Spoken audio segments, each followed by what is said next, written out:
Buongiorno, dottor Martini.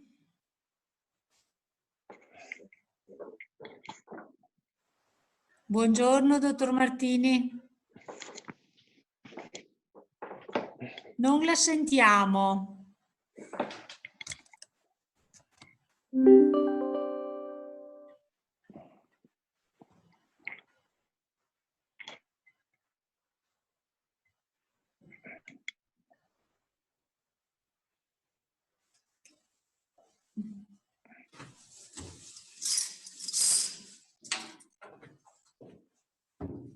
Mi sentite? Buongiorno. Buongiorno Alessandro. Ecco, finalmente buongiorno a tutti. Buongiorno. Buongiorno, ben ritrovata. Facciamo attivare un po' di persone.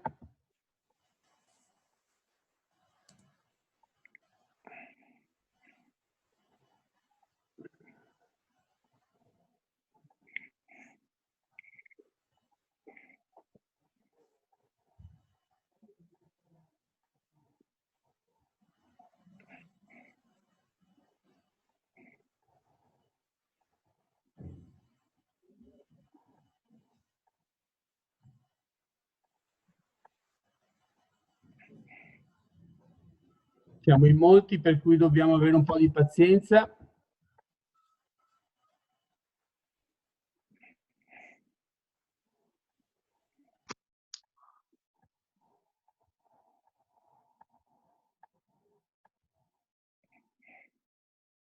Desiderio, adesso mi senti?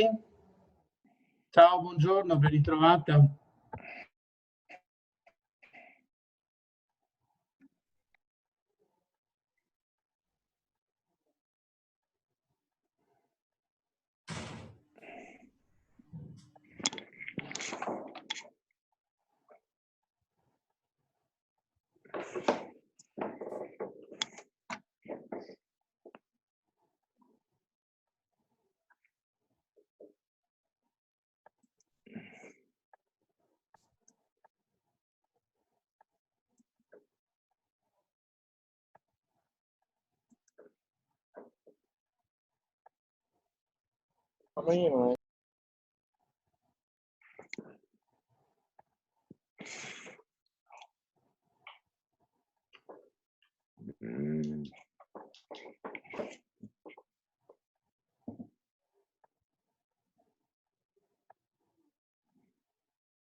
Per fortuna che non c'è il buffet in questi webinar, perché sennò oggi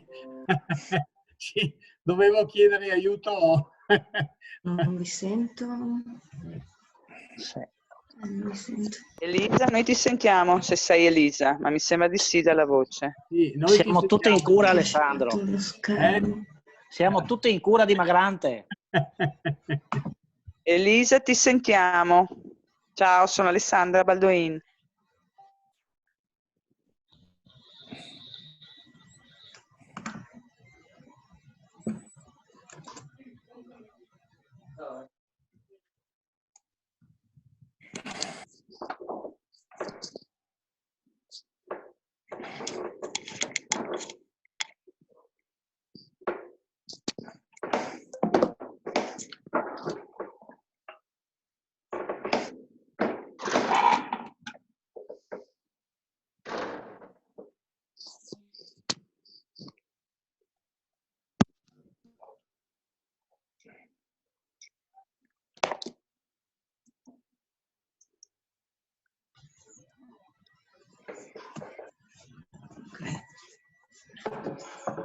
Non sentiamo. Mi sentite? Sì. Sì, sì. Sì, chiedo scusa, ma stiamo vedendo continuamente persone. D'altra parte abbiamo avuto più di 120 adesioni e ancora ne stavano arrivando, per cui a un certo momento sta diventando qualcosa che non immaginavamo, ma siamo evidentemente felici di questo, insomma, ecco. Per cui stiamo attivando gli ultimi ingressi.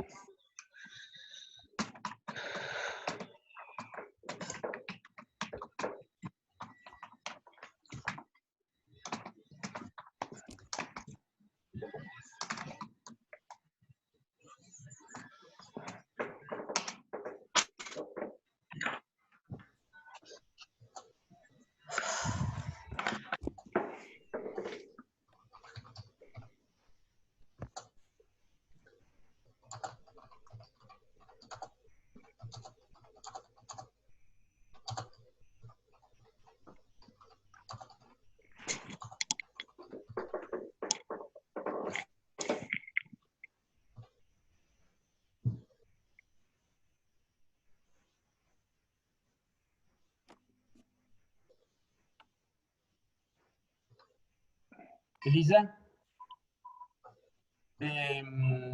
Sì. Vedi te l'elenco sulla destra di quelli che aderiscono agli attivi te? O vado avanti io?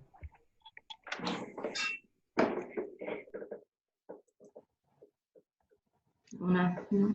Vabbè, per il momento sono tutti aderenti e siamo già in 75 e continuano a iscriversi.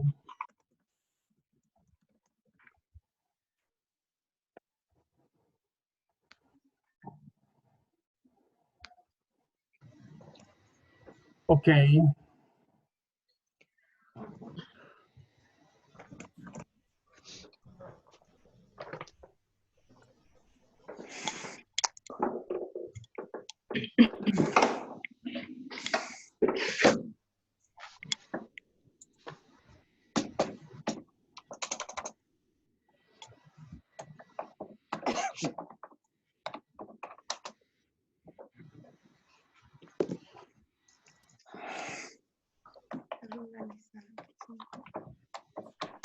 Prova, sì.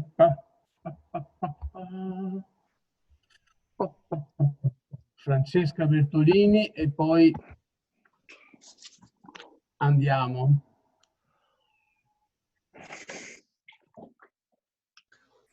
Va bene. Allora, con 7 minuti di ritardo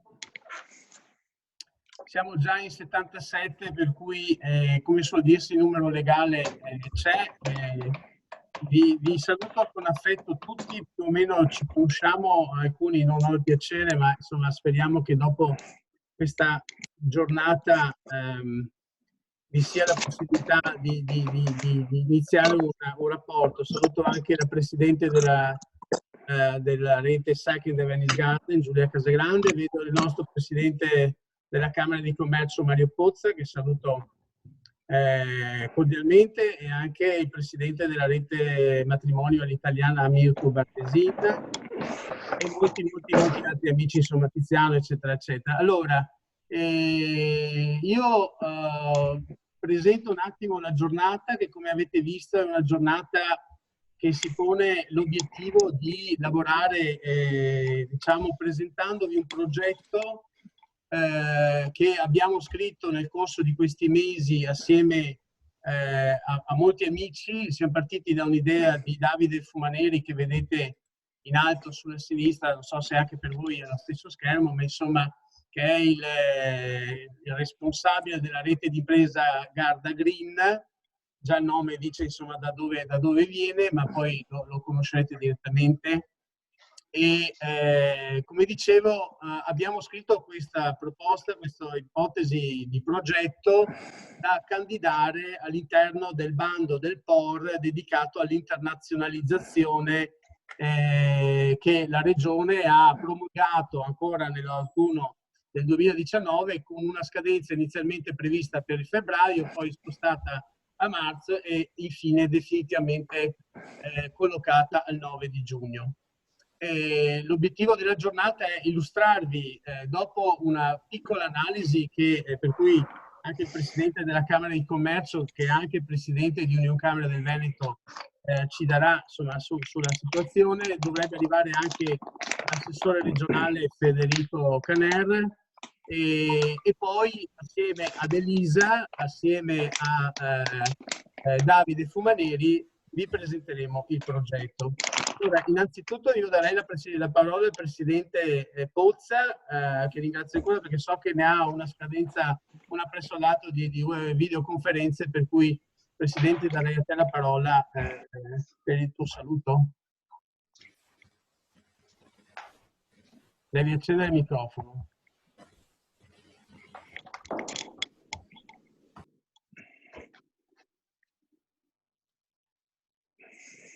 Ecco, scusate.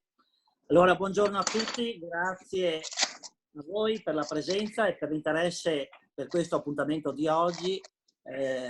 Come Presidente di Camera Treviso, ma soprattutto anche come Presidente di Union Camere Veneto, stiamo proprio in questi giorni lavorando molto con l'assessore Canera e con l'assessore Marcato sull'internazionalizzazione e sulla promozione turistica, perché non solo di manifatturiero è forte il Veneto, ma è forte soprattutto nel turismo. E questa opportunità che con questo bando europeo ci possono essere degli sbocchi per le nostre imprese, benvengano, e soprattutto il sistema camerale, Marca Treviso in questo caso, deve dare il massimo della divulgazione di queste possibilità che ci possono essere a nostra disposizione come imprenditori. Il turismo è una voce importantissima, direi che è parallela al manifatturiero. Siamo la prima regione in Italia per turismo, con i nostri laghi, con le montagne, la cultura, le spiagge, non ci manca niente assolutamente. E purtroppo nella filiera della ripresa il turismo va in coda, ma non va in coda perché non ci sia la volontà, va in coda perché purtroppo dipende molto dallo stato di benessere della salute e dell'epidemia, come si evolve non solo nel nostro paese ma anche nei paesi, in questo caso europei e non solo, però maggiormente nei paesi.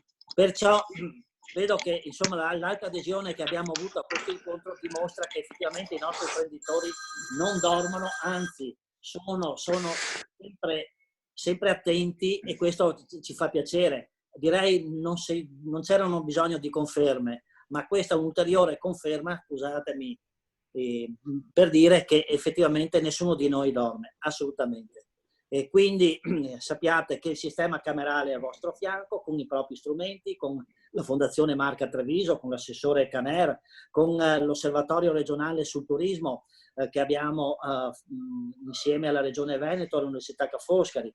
Quindi ci sono una serie di attori che stanno lavorando in questo momento proprio per dare una risposta a quali sono le esigenze di un settore come il turistico, che non vuol dire solo alberghi, non vuol dire solo ristoranti o bar, ma vuol dire tutto un mondo che ci gira attorno, importantissimo. Se l'edilizia muove 75 mestieri e tra mestieri e professioni, credo che il turismo ne muova altrettanti. Non ho mai fatto un conto, però ne muove altrettanti.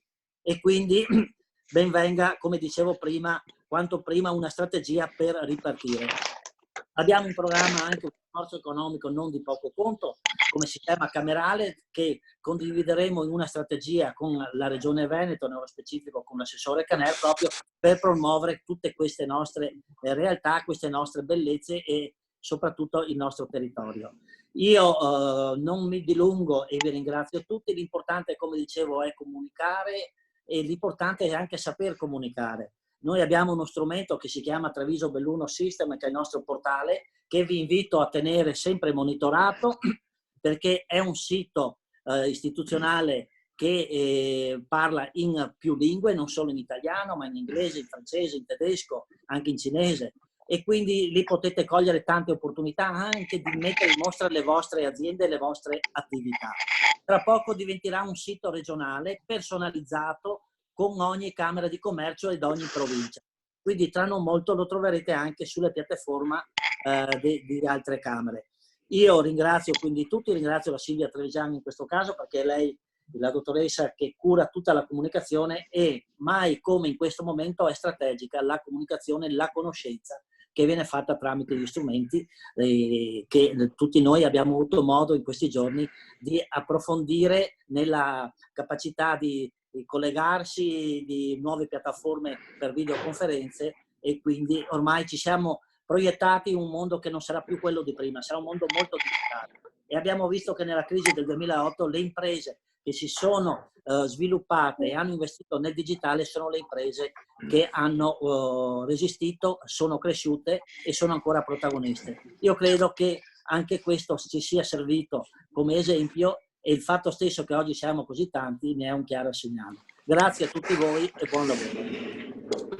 Grazie Presidente.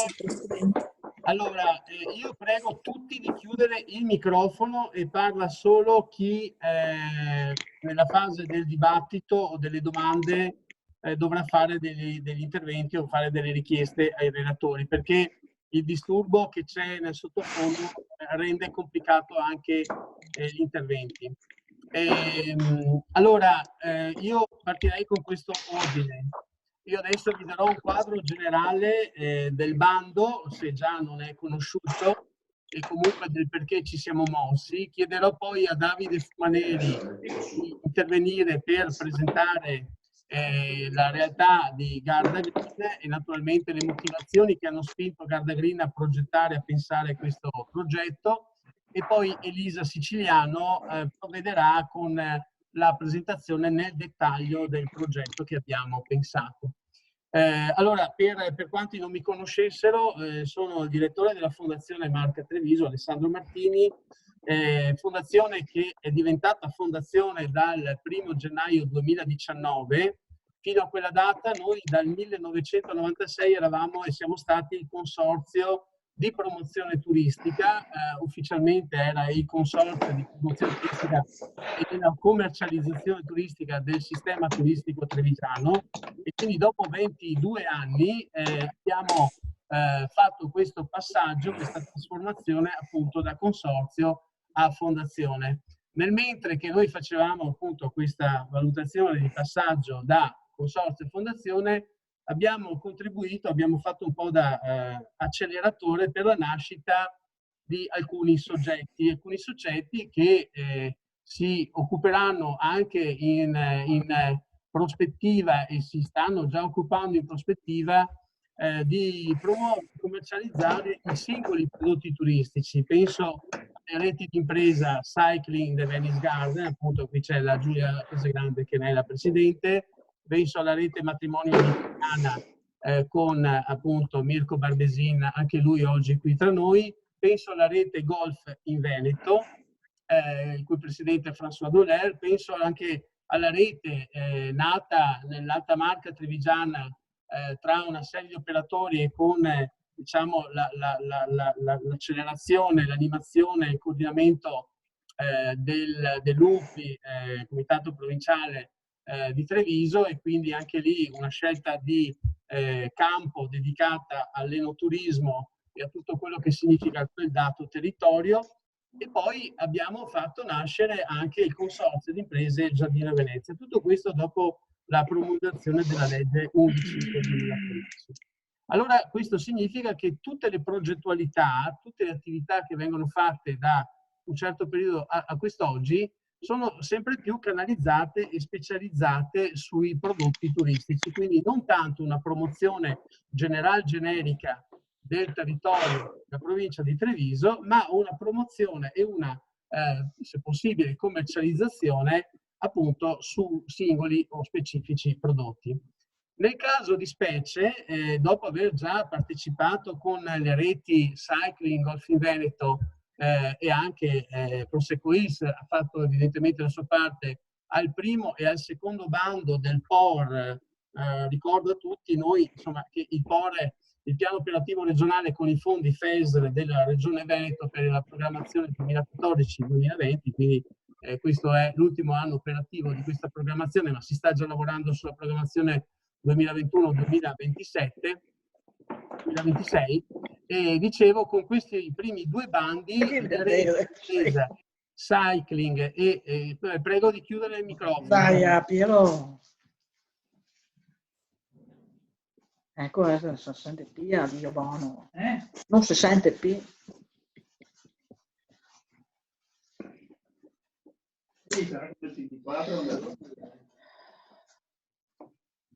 Ale, muta tu. Muta tutti. Sì, ok. Ecco, dicevo, con questi primi due bandi le reti hanno avviato la loro attività e hanno iniziato la promozione specificatamente per il prodotto cycling e per il prodotto golf, così come Prosecco Hills ha fatto per il prodotto naturalmente dell'enoturismo e di tutto ciò che significa quella specifica realtà dell'Alta Marca Trevigiana. Oggi, alla vigilia di questa scadenza appunto del 9 di giugno, visto anche le indicazioni che il bando dà, e cioè di cominciare a ragionare su un prodotto turistico che non sia più della singola realtà o della singola, diciamo, area, ma di cominciare a pensare ad un prodotto turistico veneto, abbiamo accolto con particolare piacere l'invito che ci è pervenuto da Davide Fumaneri, che appunto in quanto responsabile della rete Garda Green ha fatto una scelta di campo già con il primo bando come rete tra le imprese dell'area del Garda e del Veronese, per immaginare, per pensare, per mettere in atto un prodotto, una serie di azioni che interessassero tutta l'area che appunto da Verona, passando per il Polesine, attraversando Venezia, finisca nella nostra realtà provinciale di Treviso. Questa è la prima esperienza che poniamo in essere di questa portata e quindi oltre i confini trevigiani, perché riteniamo che sia giunto il momento, soprattutto su scala diciamo commerciale, di poter proporci ai diciamo potenziali ospiti, ai potenziali clienti, con un prodotto che non sia il prodotto del singolo territorio trevigiano, ma sia appunto un prodotto che interessa più realtà.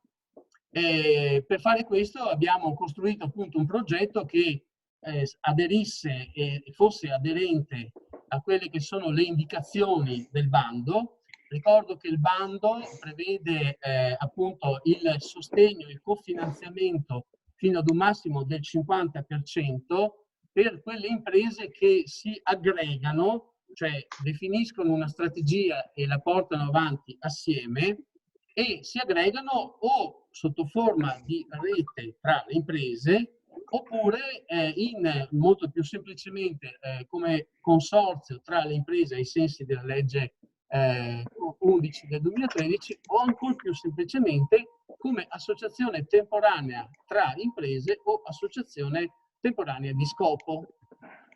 In questo senso, proprio per la pluralità di provenienze e di aree e di soggetti coinvolti in questa progettualità interprovinciale, abbiamo immaginato di costituire, di lavorare con una associazione temporanea di imprese o tra imprese che dir si voglia. Uno strumento molto semplice che pone in capo al capofila appunto, che poi vedremo nello specifico chi è, semplicemente l'impegno da parte delle imprese aderenti di questo progetto attraverso la condivisione e degli impegni e degli onori.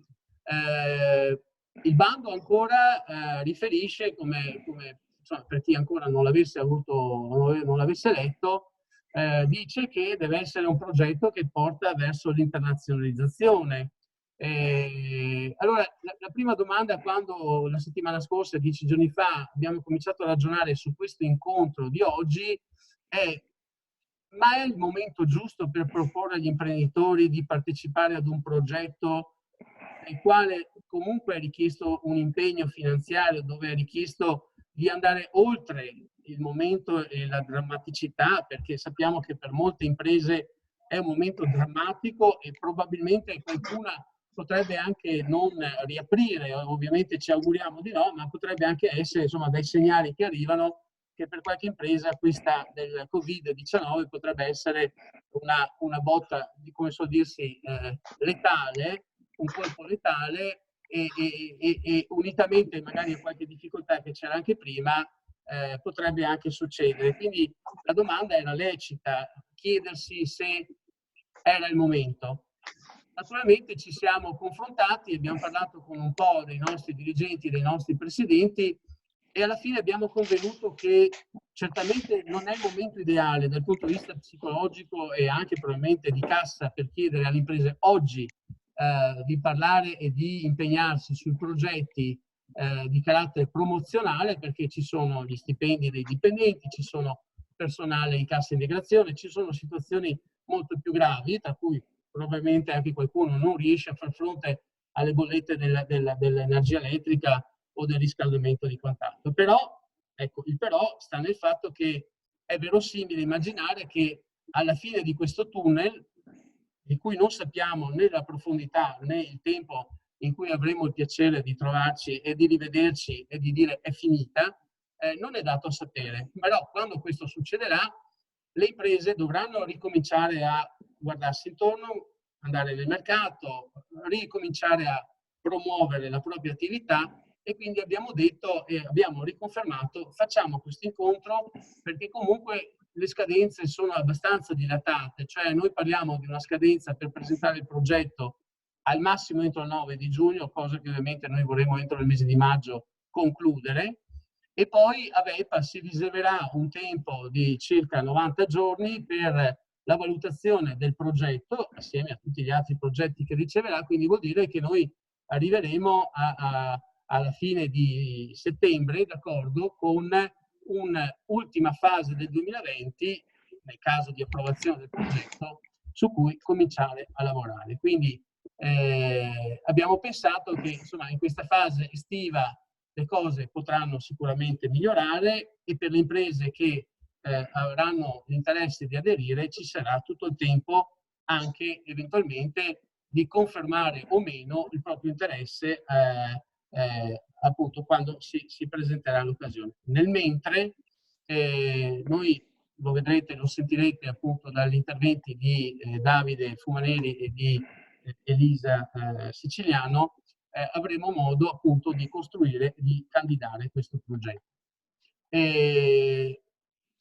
L'esperienza delle reti di impresa non è stata un'esperienza semplice, diciamo a chiari scuri, perché di fatto, insomma, lo sappiamo benissimo, la nostra realtà veneta non è avvezza ad un lavoro, diciamo, di squadra, è molto più facile lavorare singolarmente, d'accordo, però riteniamo che anche per seguire le linee guida del piano strategico, gli indirizzi del piano strategico della nostra Regione Veneto, insomma, noi abbiamo il dovere morale di spingere in questa direzione. Soprattutto è un dovere morale che il mercato ci sta proponendo in maniera molto, molto chiara, molto forte. Cioè, le destinazioni che si presentano sui mercati in una forma generale generica, senza delle personalizzazioni, senza delle identità forti, senza dei prodotti che esprimano effettivamente esperienze, emozioni, eccetera, eccetera, insomma è inutile che dica a voi queste cose, sono destinazioni che, ahimè, possono sopravvivere solo se hanno grandi risorse finanziarie, quindi grandi battaglie finanziarie per andare sui grandi canali mediatici. Ovviamente noi queste grandi risorse non le abbiamo e quindi crediamo che questa filosofia di lavorare per insiemi di imprese, per tipologia di prodotti, alzando il livello della qualità dei servizi e dell'offerta in senso lato, sia un dovere e sia un passaggio che dobbiamo fare. L'altra cosa sulla quale vi volevo aggiornare riguardava il fatto che nell'ambito della OGD, cioè dell'organismo per la gestione della destinazione turistica, abbiamo iniziato a partire dal 2018 al sostegno, al cofinanziamento di una serie di progetti. Ora all'OGD fanno parte ormai quasi un centinaio di soggetti, tra cui 70 amministrazioni comunali e una 25-30 soggetti privati in rappresentanza di associazioni, di categorie, di rappresentanza di categorie piuttosto che di altri soggetti come le strade di vino o il GAL o i consorzi di impresa, eccetera, eccetera. Il lavoro che sta facendo l'OGD nella declinazione del piano strategico regionale, ripeto, che per noi diventa il punto di riferimento non solo giuridico ma anche di indirizzo e di programmazione, ci ha messo nella condizione di utilizzare l'imposta di soggiorno che i comuni aderenti alla OGD, che sono appunto una settantina e che nell'insieme significa poter disporre di un budget più o meno di circa 380-400 mila euro all'anno, di poter sostenere, di cofinanziare dei progetti che sono arrivati nel corso del 2019 e che naturalmente stimoleremo perché arrivino anche nel 2020, appunto cofinanziandoli in una misura massima del 50% o dell'80% nel caso presentati da enti pubblici, proprio per sostenere progetti che partoriscano, passatemi il termine, prodotti turistici spendibili sul mercato. Quindi abbiamo chiesto ai territori, alle associazioni, ai vari soggetti che fanno parte dell'OGD di fare uno sforzo di aggregazione in ambito locale e quindi come intese programmatiche d'area, come DMC, per progettare, per discutere, ideare, progettare delle azioni che poi il tavolo e la cabina di regia della OGD hanno valutato e finanziato. Ecco, Allora, questa occasione di avervi in quasi 100 oggi è anche un'ulteriore, come so dirsi, opportunità che ci viene data per raccontarvi questa cosa e per dirvi che ovviamente non singolarmente, ma penso alle guide, quindi l'associazione delle guide turistiche, le reti di impresa, piuttosto che altri soggetti, comincino a lavorare, comincino a pensare e a produrre delle progettualità che consentano a loro volta ai soggetti deputati alle fiere, ai soggetti deputati a organizzare i workshop tra domanda di incontro tra domanda e offerta, ai soggetti che si occupano di commercializzare l'offerta turistica di questa realtà, di poter avere appunto dei prodotti e dei progetti concreti in mano da mettere sul mercato.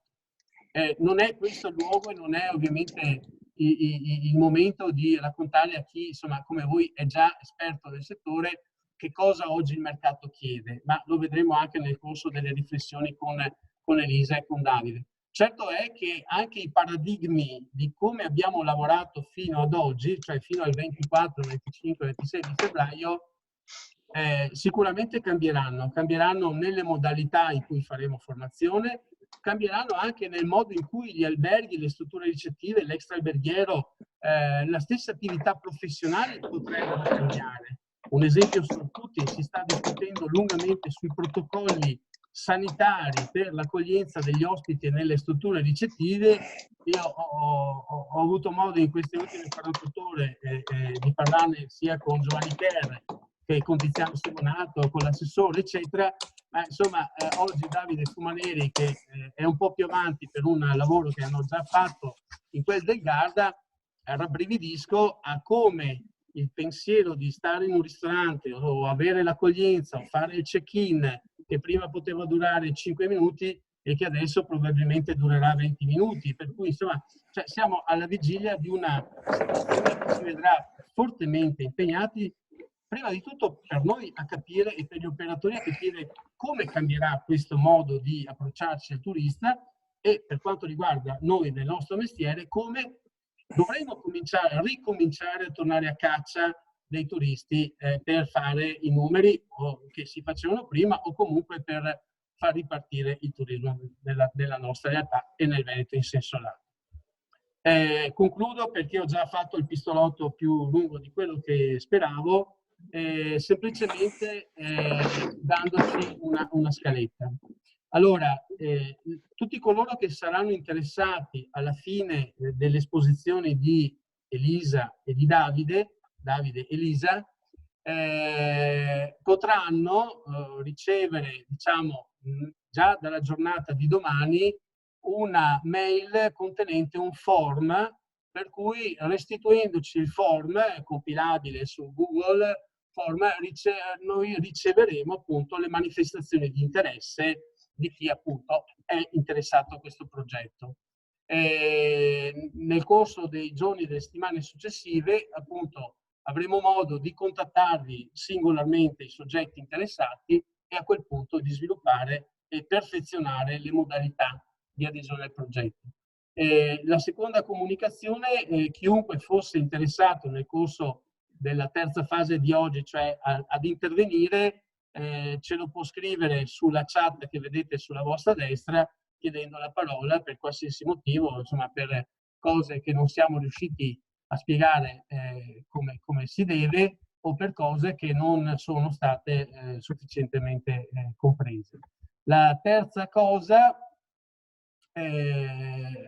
riguarda diciamo le tempistiche. Ora, premesso che la scadenza di questo bando è al 9 di giugno e che comunque il progetto verrà presentato perché ci sono già le condizioni minime, ricordo che il numero minimo di imprese che il bando prevede sono 9, di cui almeno il 30% devono essere strutture ricettive, ok, ricadenti in comuni che a loro volta devono essere comuni aderenti alle OGD. In tutto questo marasma noi abbiamo sostanzialmente un mese, ma in realtà 24 giorni lavorativi per perfezionare le nuove adesioni, per far girare diciamo, l'accordo, l'atto di costituzione dell'associazione temporanea di imprese, quindi ecco, sollecito evidentemente il rispetto di questi tempi per garantire a tutti gli interessati la partecipazione.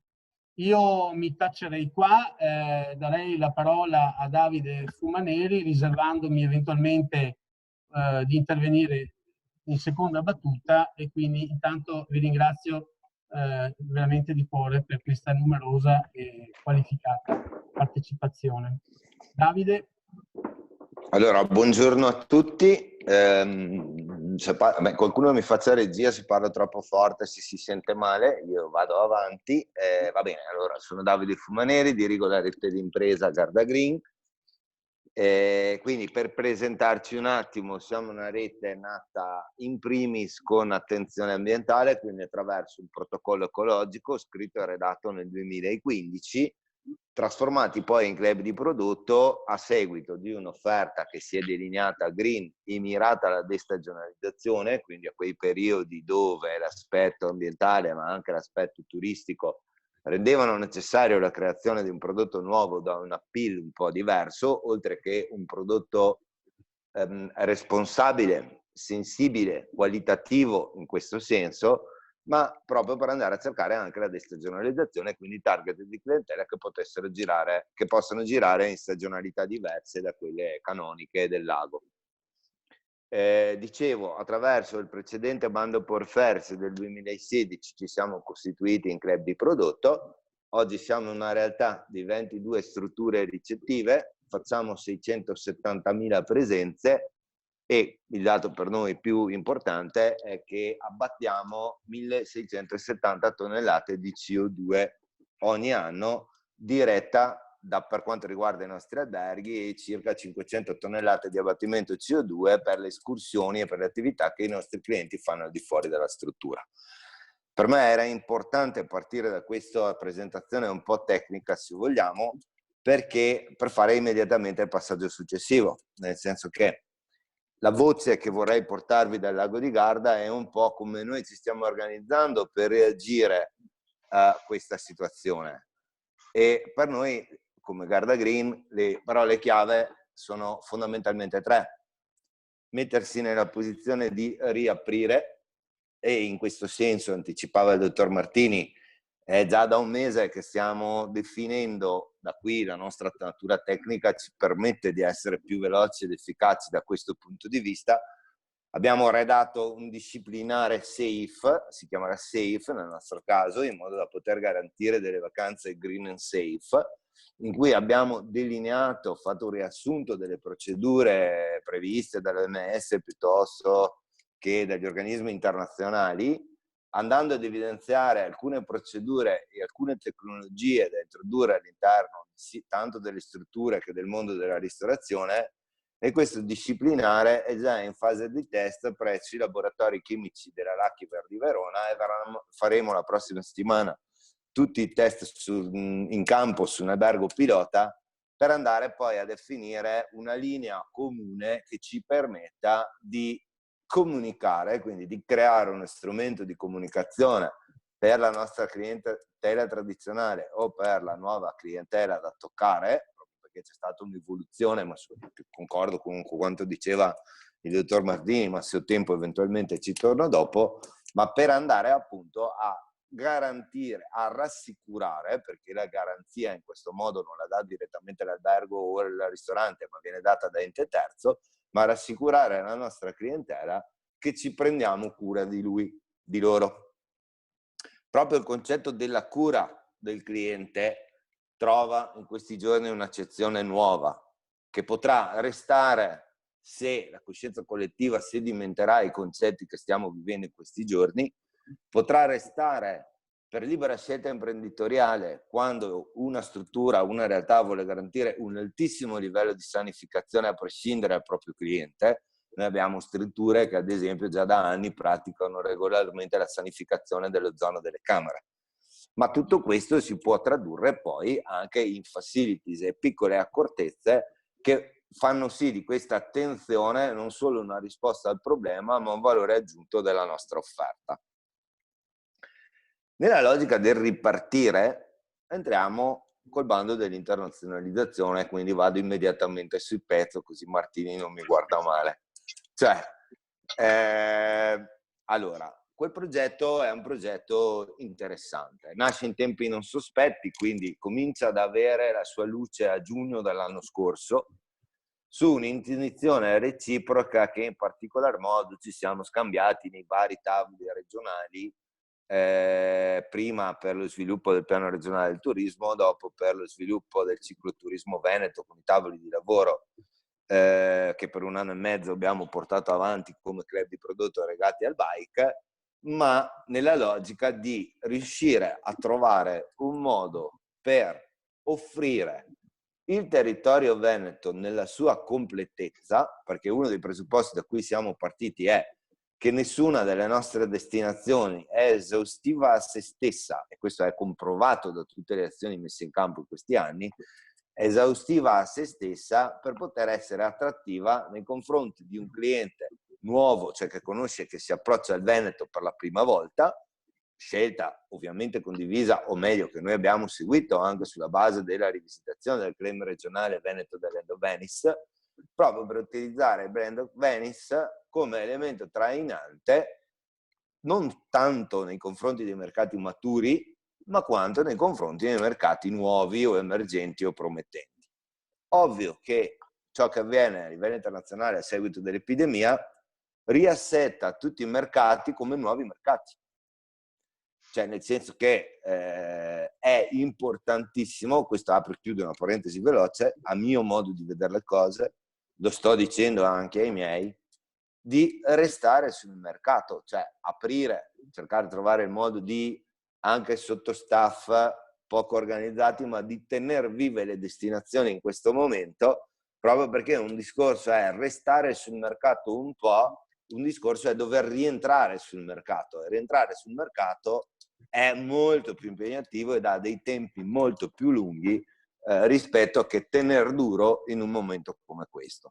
È chiave ovviamente la programmazione, quindi dicevamo un concetto che nasce da lontano dicendo ok, approcciamoci ai nuovi mercati, ma parlo per il lago di Garda, il lago di Garda per un nuovo mercato è difficile che sia una destinazione esaustiva, nonostante potrebbe riempire tranquillamente 15 giorni di vacanza, ma se ci approcciamo ai nuovi mercati dobbiamo attirarli con una completezza dell'offerta. Quindi la Regione Veneto è il portafoglio prodotti minimo indispensabile, perché dobbiamo sempre tenere presente che la clientela internazionale che arriva in Italia, Roma gli scoccia un po' non vederla e Firenze gli scoccia un po' non vederla, fortunatamente abbiamo Venezia, quindi articolare un'offerta capibile sui mercati internazionali nuovi o da ringiovanire è sicuramente un ragionamento chiave. Per cui cosa avviene? Avviene che in Veneto si sono cercati, siamo partiti da lì un po' come concetto, quelli che sono i minimi comuni denominatori dell'offerta turistica del Veneto, cioè quale turismo esperienziale si può vivere nella nostra regione. In primis siamo partiti ovviamente dal cicloturismo e dallo slow tourism, proprio perché tra i tavoli, come dicevo prima, dove ci siamo incontrati di più, erano proprio quelli dedicati al cicloturismo, dove entrambe le nostre realtà, ma anche le altre, hanno già delle proposte complete, ed è sicuramente un segmento di mercato che è sempre stato, è attenzionato da tutti con molta costanza, diciamo, da questo punto di vista. È importante andare a capire quali sono gli altri temi per cui io sul lago di Garda posso fare una comunicazione per permettere a un cliente che si approccia al Veneto di vivere una vacanza esperienziale fatta in un certo modo. Strizziamo l'occhio, per un esempio molto semplice, a quello che può essere il turismo enogastronomico che conosciamo da un bel po' di tempo e che strumentalmente in questo momento definirei wine and travel, viaggi e vino. Questo segmento, wine and travel, è un segmento che già da 10 anni, 12 anni è diffuso a macchia di leopardo su tutto il territorio ed è comunque raggruppato e commercializzato al cliente finale, quindi logic e business to customer, da molto tempo, con tutti i limiti del business to customer, nel senso che il mondo delle OLTA, il mondo delle offerte, la comunicazione di ogni singola struttura è rivolta al cliente finale.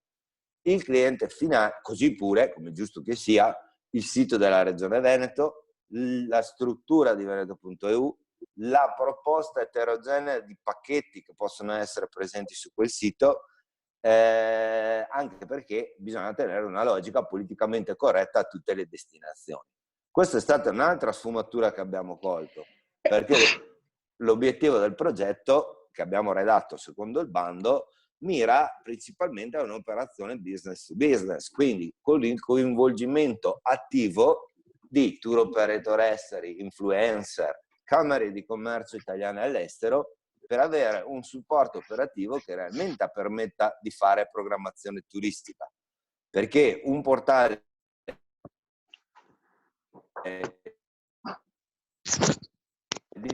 quindi crea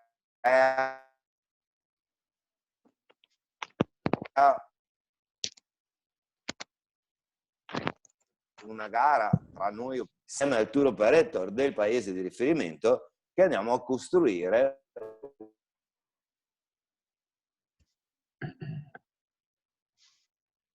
Davide, hai problemi di linea? una questione, ho problemi di Vai linea da quanto sono andato. ci manchi Io sono connesso alla rete.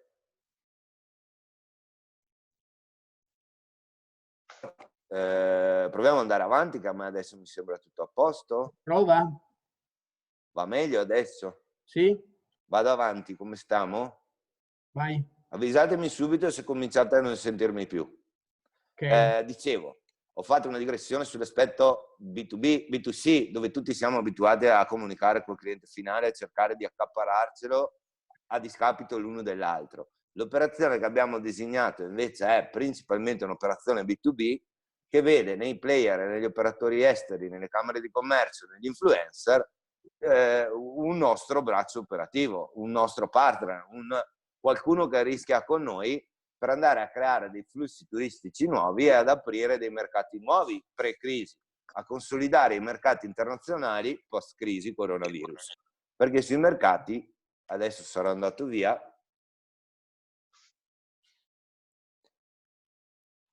ci sono? Sì, ci sei. Ok, Vai. perché sui mercati internazionali, soprattutto in un momento come questo, quando investiamo, dobbiamo essere sicuri che non sia un investimento fatto per niente. Io qua entrerei, Alessandro, col nome del progetto e con alcuni passaggi prima di lasciare poi il dettaglio ad Elisa. Quindi, messi insieme tutti questi ragionamenti e questo percorso, è nata un'idea che a questo punto comunichiamo di andare a battezzare un progetto Living in the Land of Venice.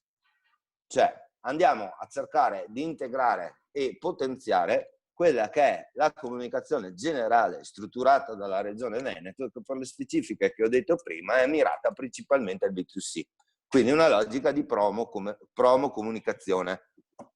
Living in the Land of Venice nasce da un attento e profondo ragionamento fatto.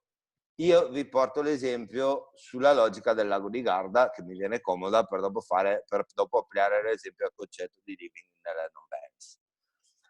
Quello che manca, allora, tutto quello che ci invidiano, quello che è la forza, quello che manca al tour operator come contenuto e quello che non può essere ospitato nel sito della regione per i motivi di qui sopra, in termini di contenuto, è l'appeal, la velocità, la dinamica di vivere il Veneto alla Veneta. Quindi riuscire a trovare un modo di dare visibilità a tutte quelle piccole e grandi eccellenze del territorio usando come elemento traino le macro destinazioni. Il lago di Garda è una macro destinazione.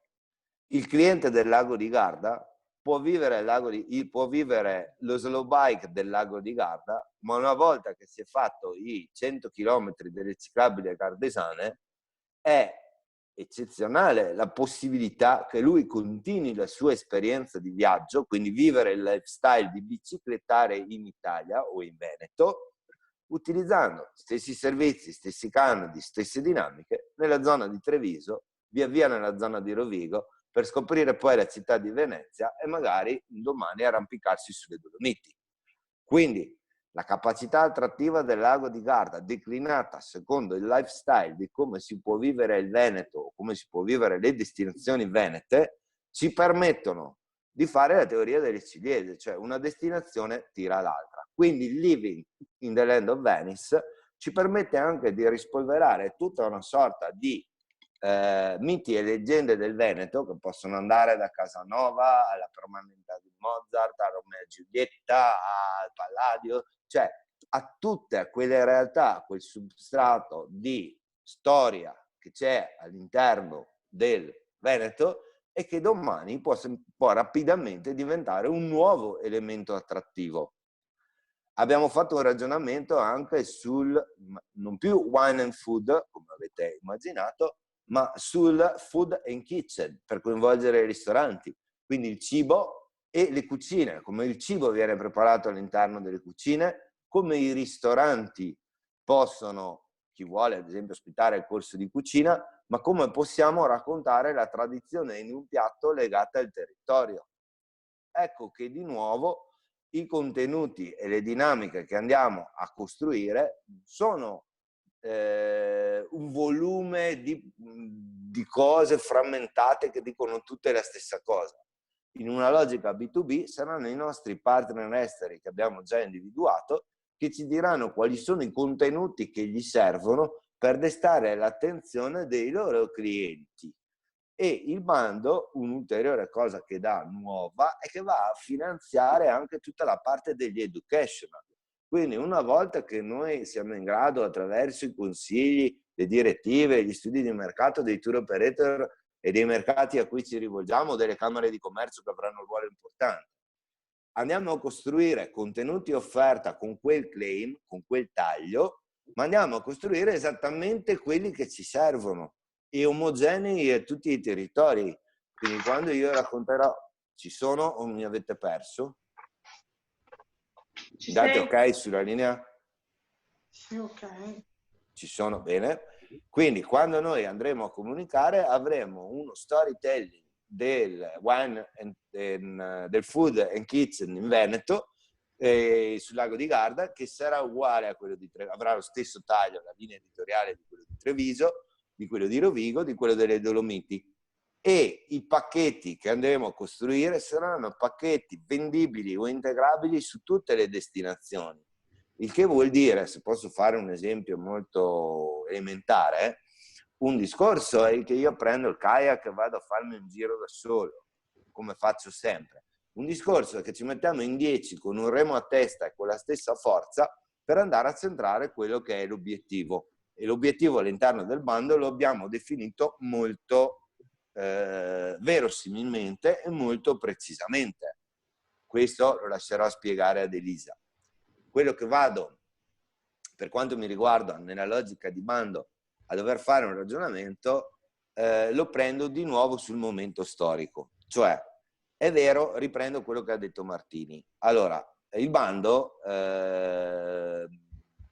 nei tempi che avrebbe avuto se non ci fossero state le proroghe dovute a coronavirus, sarebbe stato presentato per la fine di marzo, ne avremmo avuto risposta a giugno e già per il TTG noi ci eravamo mossi per quanto riguarda tutto l'invito dei tour operator esteri al TTG.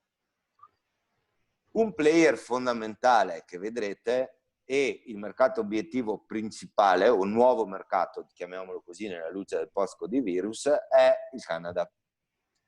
Nel senso che è da giugno che ragioniamo con la Camera di Commercio italiana in Canada. Il mercato in canadese è un mercato molto interessante, ma lascio poi a Elisa tutti i dettagli.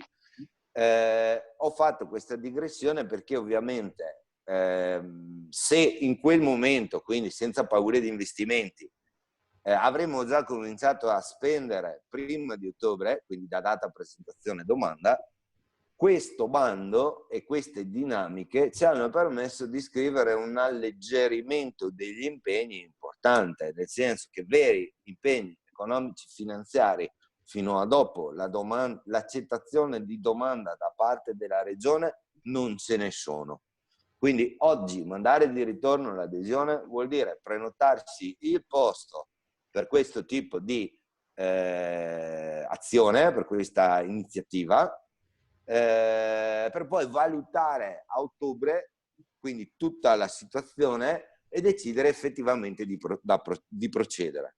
Quello che voi vi trovate nella presentazione di bando è già il conto economico di quello che portiamo a casa, cioè non ci muoviamo sperando che qualcuno sia attratto da noi, ci muoviamo con chi è in grado di mandarci la gente.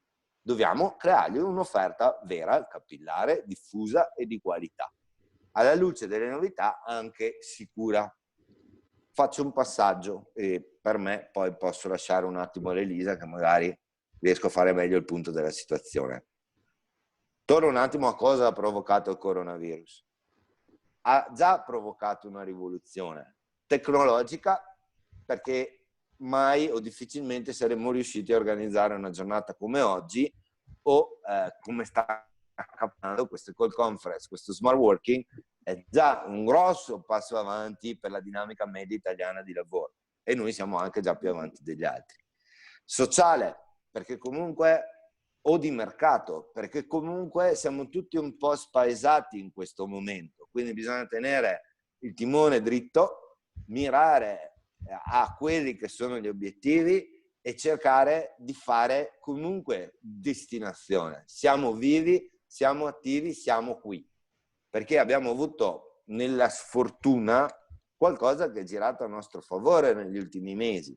Se voi vi ricordate, appena era partito il problema, noi eravamo gli appestati d'Europa. Quella sarebbe stata una situazione difficilmente riorganizzabile. Si è visto che il problema non è un problema italiano, è un problema europeo, è un problema mondiale e quindi dare una risposta che già stiamo dando come Italia anche a livello turistico ai nostri mercati, rassicurare i nostri mercati essendoci presenti è assolutamente fondamentale. È fondamentale perché questa sia una parentesi e non una costante. Io direi, Elisa, che se vuoi puoi entrare nello specifico. Sì, Ciao. grazie, ciao. Io inizio condividendovi lo schermo. Io se vuoi, Elisa, lascio il microfono aperto che ogni tanto entro o Come dimmi tu. preferisci. Vedete la presentazione? Sì? Perfetto.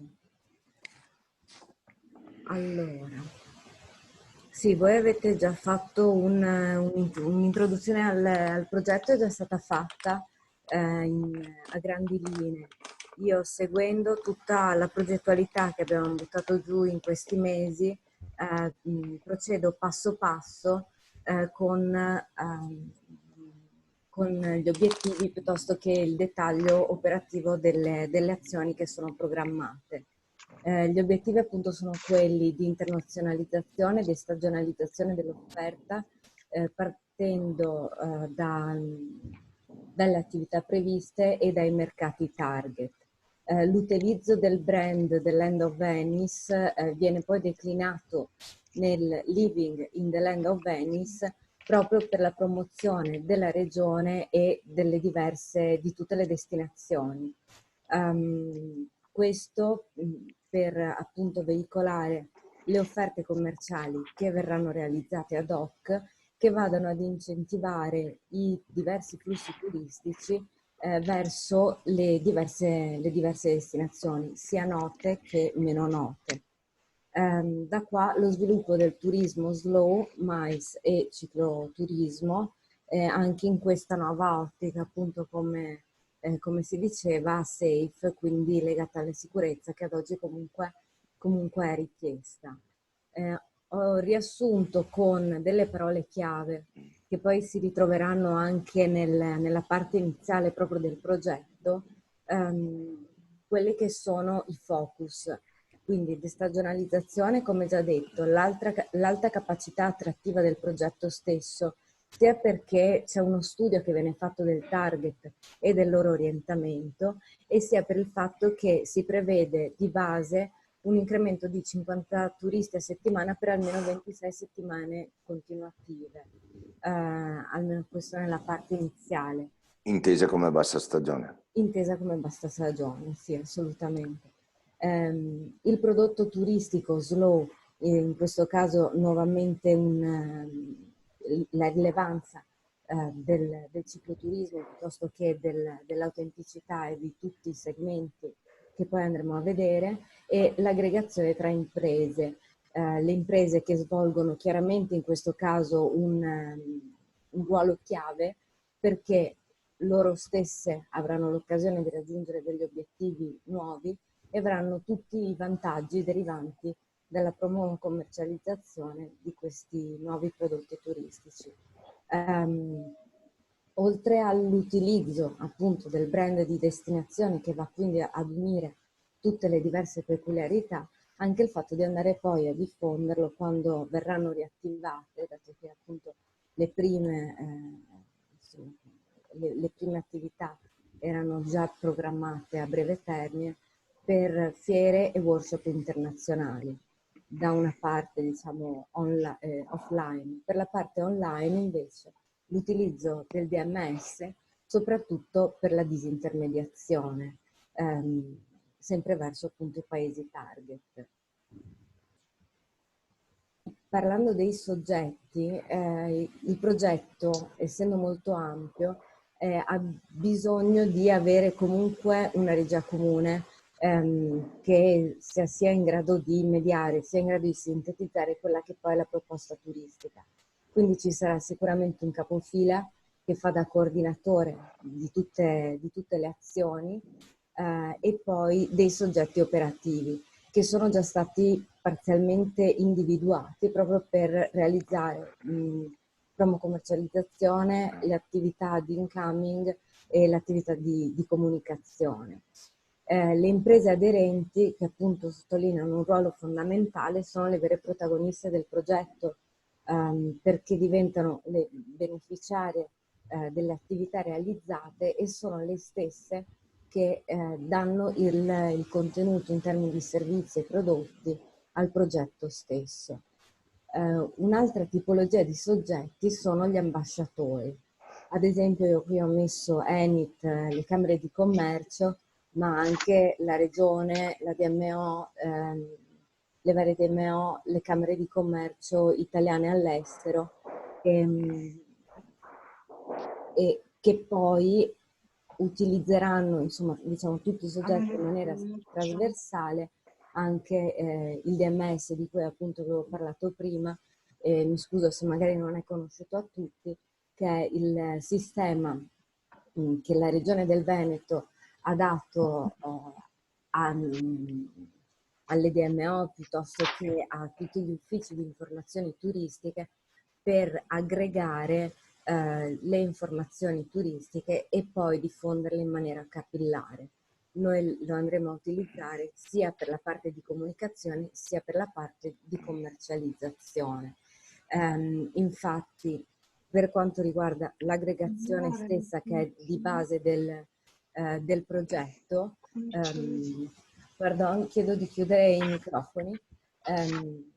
L'aggregazione delle imprese appunto prevede la costituzione di una ATI. Abbiamo già una bozza di quello che sarà il contratto che verrà poi sottoscritto, che penso poi insomma potrà essere inoltrato nel momento in cui verranno chieste le informazioni, un piano di marketing business to business e business to customer integrato col PSR. Vuol dire che c'è un piano di comunicazione sia verso l'utente finale, sia verso gli operatori professionisti di settore, integrato con quello della Regione del Veneto, in modo tale da andare ad unire le nostre iniziative di comunicazione del lifestyle, quindi una comunicazione diciamo più veloce, più mirata al target, a quella che può essere una comunicazione istituzionale della destinazione.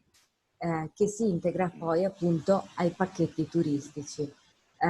Questo perché appunto da una parte viene fatta promozione e si attira l'attenzione puntando sul lifestyle, per poi andare a commercializzare sia verso professionisti del turismo, quindi nel mercato business to business, sia poi rivolgendosi ai business, al customer, diciamo in questo caso il DMS ha una doppia funzione appunto che è fondamentale di riuscire ad aggregare le informazioni da parte di tutta la destinazione perché è una sorta di contenitore, un back office, una sorta di gestionale che aggrega tutte le informazioni e che poi può essere integrato all'interno di qualsiasi sito internet ne faccia richiesta.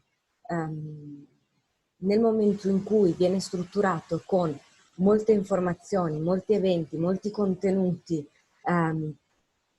diventa davvero un punto di riferimento, ancora di più quando ci sono i pacchetti turistici legati direttamente ai channel manager delle strutture ricettive, diventa diciamo un booking però della destinazione, quindi senza commissioni, che non è diciamo un'utopia perché altre destinazioni, soprattutto a livello internazionale, già adottano questa tipologia appunto di disintermediazione, avendo quindi in mano tutta quella che è la proposta turistica della destinazione stessa.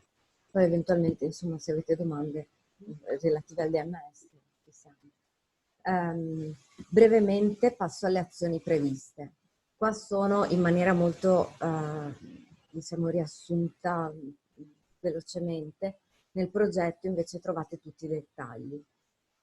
Prima di tutto la creazione del brand, Living in the Land of Venice, che è il cuore del progetto. Non è solamente un nome, all'interno appunto del Living in the Land of Venice c'è tutta una linea di comunicazione che si distingue, non so se adesso riuscite a vedere abbastanza bene, in una parte che è relativa ai lifestyle e product e alle destinazioni.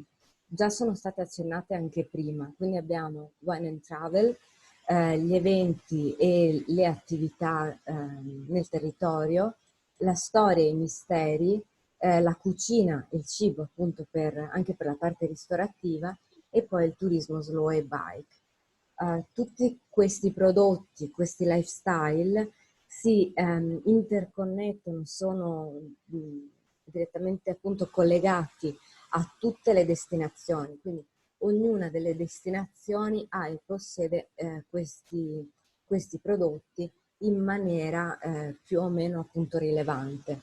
Quindi abbiamo Venice, la città di Venezia, the biggest lake of Italy, quindi siamo sul Garden, the Venice Garden, tutta la zona appunto del Trevigiano e poi la zona del delta del Po. In ultima, i lifestyle che appunto si interfacciano con le destinazioni danno poi vita ai pacchetti turistici che noi andremo a realizzare, a costruire e a veicolare. Il coinvolgimento delle imprese è trasversale e sarà trasversale perché per la comunicazione del lifestyle non bastano solamente le imprese direttamente turistiche, non basta solamente il pernottamento, c'è bisogno di andare a creare una proposta che sia accattivante, che sia fresca, che sia veloce e che vada ad includere tutta una serie di esperienze, quindi non solamente un turismo classico. Per questo il coinvolgimento deve essere trasversale, quindi l'enogastronomia piuttosto che il fashion, piuttosto che tutte le attività all'aria aperta. Gli eventi stessi, perché comunque diventano una parte attraente insomma, per il turista, e in più questa stessa trasversalità consente di avere una maggiore visibilità e anche un'affidabilità. Io ho messo anche queste parole chiave perché l'affidabilità di un brand che può essere di un'azienda ad esempio che si occupa Elisa? Sì? Scusami se ti interrompo, chiedo a tutti di spegnere i microfoni perché c'è un rumore, un fruscio in sottofondo che rende difficile l'ascolto di Elisa. Per cortesia, perché altrimenti lei fa fatica e voi sentite male. Quindi gentilmente chiudete i microfoni e li aprite solo al momento in cui dovrete eventualmente fare degli interventi. Grazie. Grazie, scusate, non sentivo le interferenze, le sentivo solo prima. Procedo. Oltre alle imprese, al coinvolgimento delle imprese come diciamo fase quasi contestuale, insomma, la creazione di un portale. Questo portale principale che diventa un aggregatore appunto di tutti i contenuti relativi al lifestyle, che si integra con il DMS, che diventa proprio diciamo, un vero e proprio aggregatore che si collegherà poi a sua volta a dei mini siti delle destinazioni. Questo perché i siti tra di loro interconnessi in questo modo avranno una maggiore forza non solo a livello di posizionamento, parlo di posizionamento online, ma anche perché in questo modo lo stesso turista che magari già conosce una destinazione farà molta meno fatica a spostarsi e conoscere le altre. Da qua l'interscambio che c'è poi tra le destinazioni. All'interno di questo portale, che sarà un portale veramente molto nuovo, innovativo, smart e all'avanguardia, ci saranno all'interno tutta una serie di contenuti, che qua appunto inserisco video, testi, immagini e pacchetti turistici, però appunto soprattutto contenuti legati al lifestyle, quindi ci sarà una grandissima attività legata al copywriting fatto in maniera attenta sia per rispondere a quelle che sono le esigenze dei target, sia del mercato tradizionale diciamo che dei nuovi mercati e sia proprio al reperimento delle informazioni principali. Ci sarà una grafica comune, un'immagine coordinata che dal portale verrà poi chiaramente trasferita su tutto quello che è il materiale utilizzato anche durante gli eventi, le fiere all'estero, i workshop business to business. I pacchetti B2B sono quelli che appunto andranno inseriti sia nel DMS sia soprattutto andranno commercializzati direttamente con le agenzie di viaggio, i tour operator che andremo ad identificare sia sulla base degli studi e delle analisi, sia attraverso una mappatura fatta assieme agli ambasciatori e agli altri partner operativi del progetto. I pacchetti turistici andranno chiaramente a rifarsi a tutta quella che è la logica del lifestyle e dei prodotti e delle destinazioni. L'attuazione del piano di comunicazione che precede appunto e si muove assieme a quello di commercializzazione prevede oltre al portale anche tutta un'attività multilingua sui social media targetizzata nuovamente, la realizzazione di eventi all'estero anche in collaborazione con le camere di commercio italiane all'estero, una serie di educational e di fan trip che sono già stati ideati e descritti, sono già stati trovati partner nazionali ed internazionali per riuscire ad attirare non solo i tour operator ma anche i destination manager delle compagnie aeree, solo per fare un esempio, proprio per andare ad attirare l'attenzione di quelli che poi possono decidere, diciamo, assieme all'estero, la visibilità che può avere una destinazione.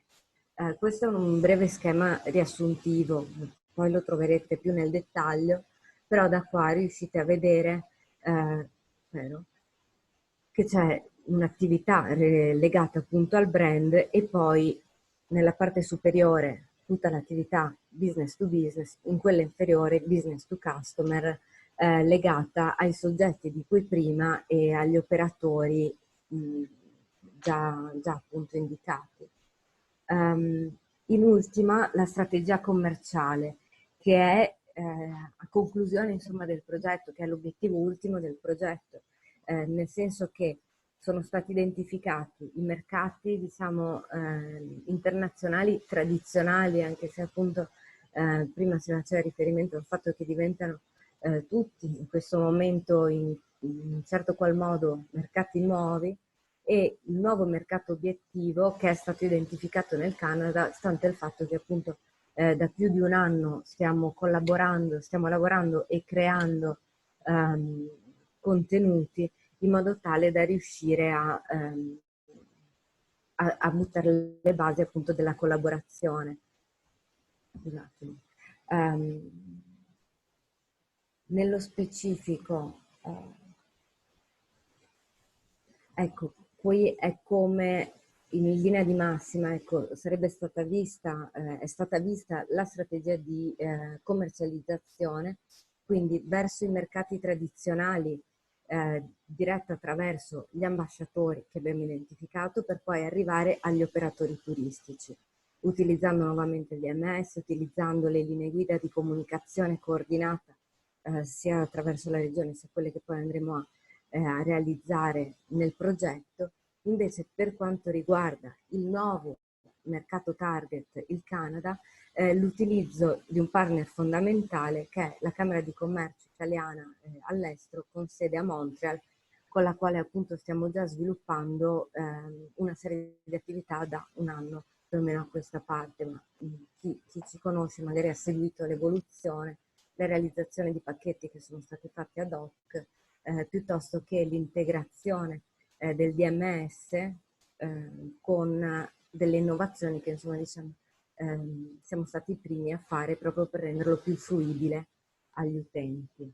Per i mercati internazionali, qui sono riportati solo sommariamente quelli che sono i paesi target, poi nello specifico abbiamo tutta la parte relativa alle statistiche, che per noi è molto importante perché Germania, Austria, Regno Unito, Paesi Bassi, Francia, Svizzera, Danimarca, Repubblica Ceca, Polonia e Spagna sono i paesi di riferimento, ma perché appunto hanno un peso superiore, cioè un peso maggiore nell'incoming, però hanno delle flessioni, quindi ci sono state ad esempio, c'è stata ad esempio una diminuzione di arrivi da parte della Germania, da parte dell'Austria e da parte del Regno Unito. Questo vuol dire che anche se sono i paesi principali target, hanno comunque bisogno di essere stimolati verso la nostra destinazione nonostante già la conoscano. E in questo il progetto è proprio perfetto perché è orientato a creare questo tipo di rapporti tra destinazioni già conosciute, destinazioni nuove, con il fil rouge dei lifestyle che interessano i diversi target.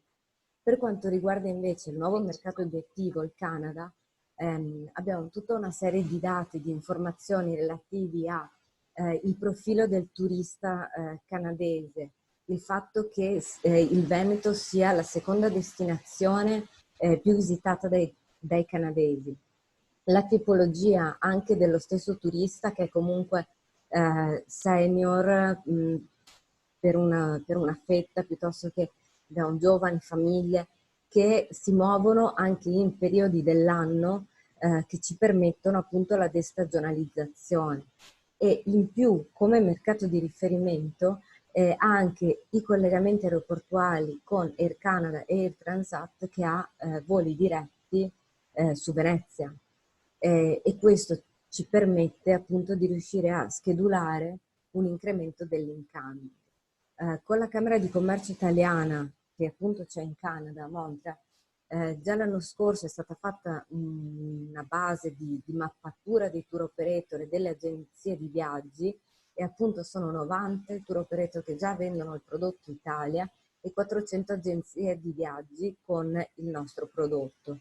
Io in persona sono andata in queste agenzie di viaggi e da alcuni di questi tour operator, chiaramente non tutti, per definire quello che è il prodotto turistico che loro vendevano, che possono vendere, e l'attenzione da parte loro, da parte dei loro clienti fidelizzati verso le esperienze e la ricerca di, diciamo, destinazioni secondarie rispetto alle classiche.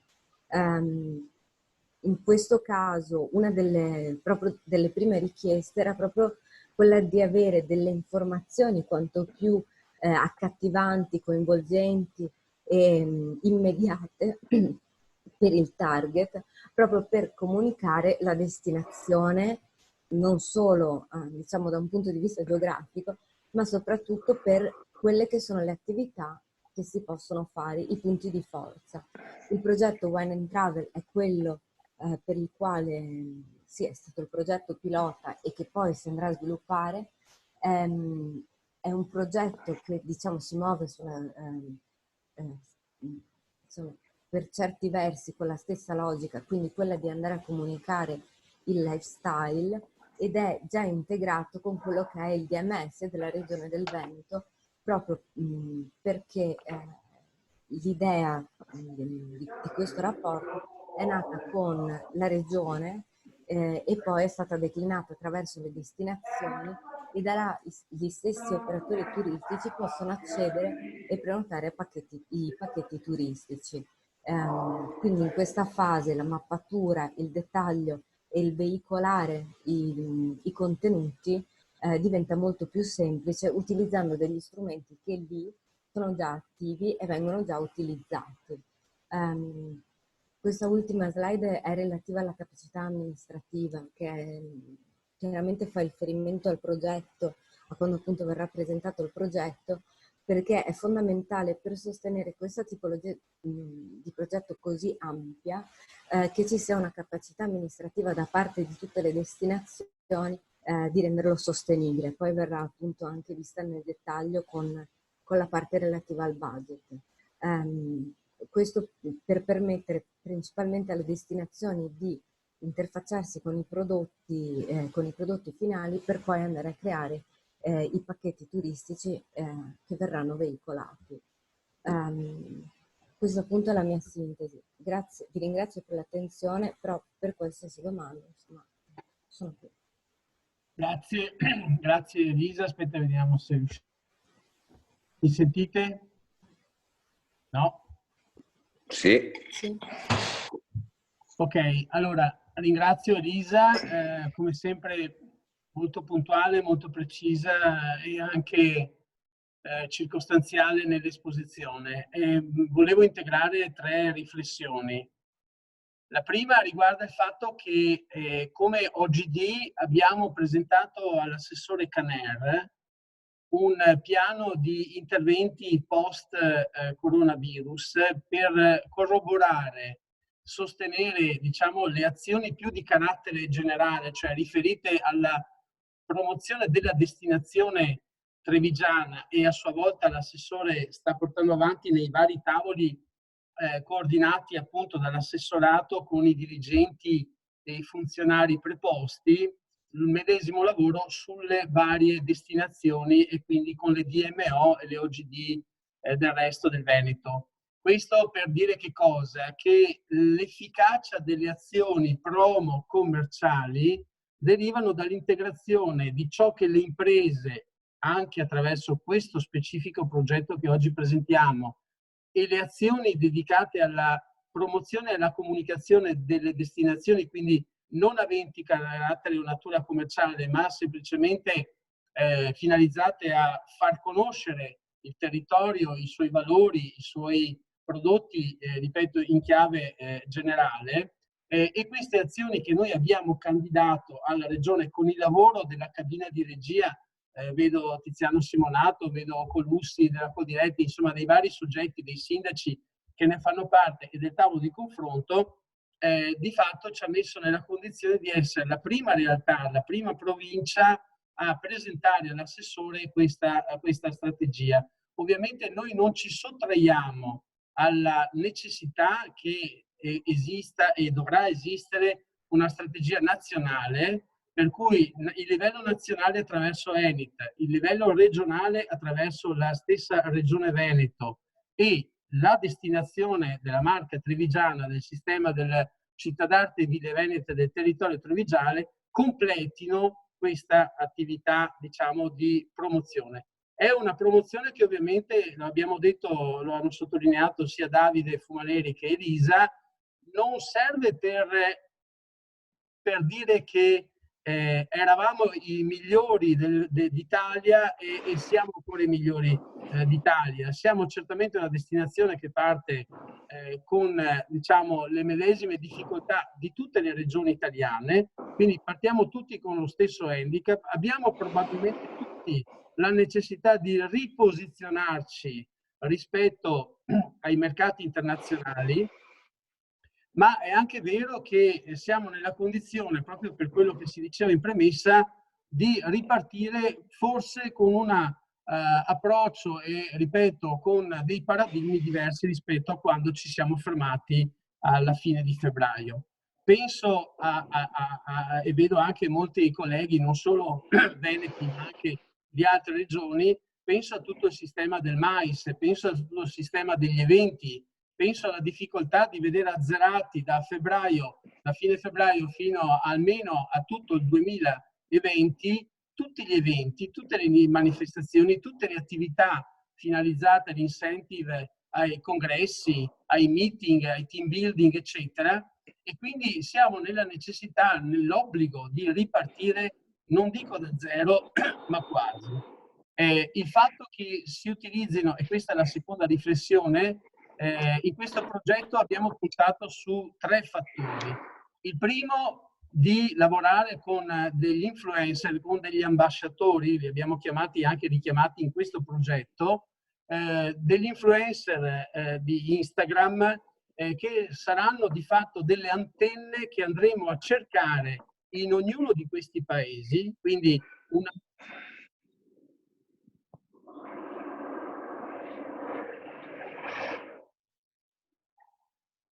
Non si sente niente.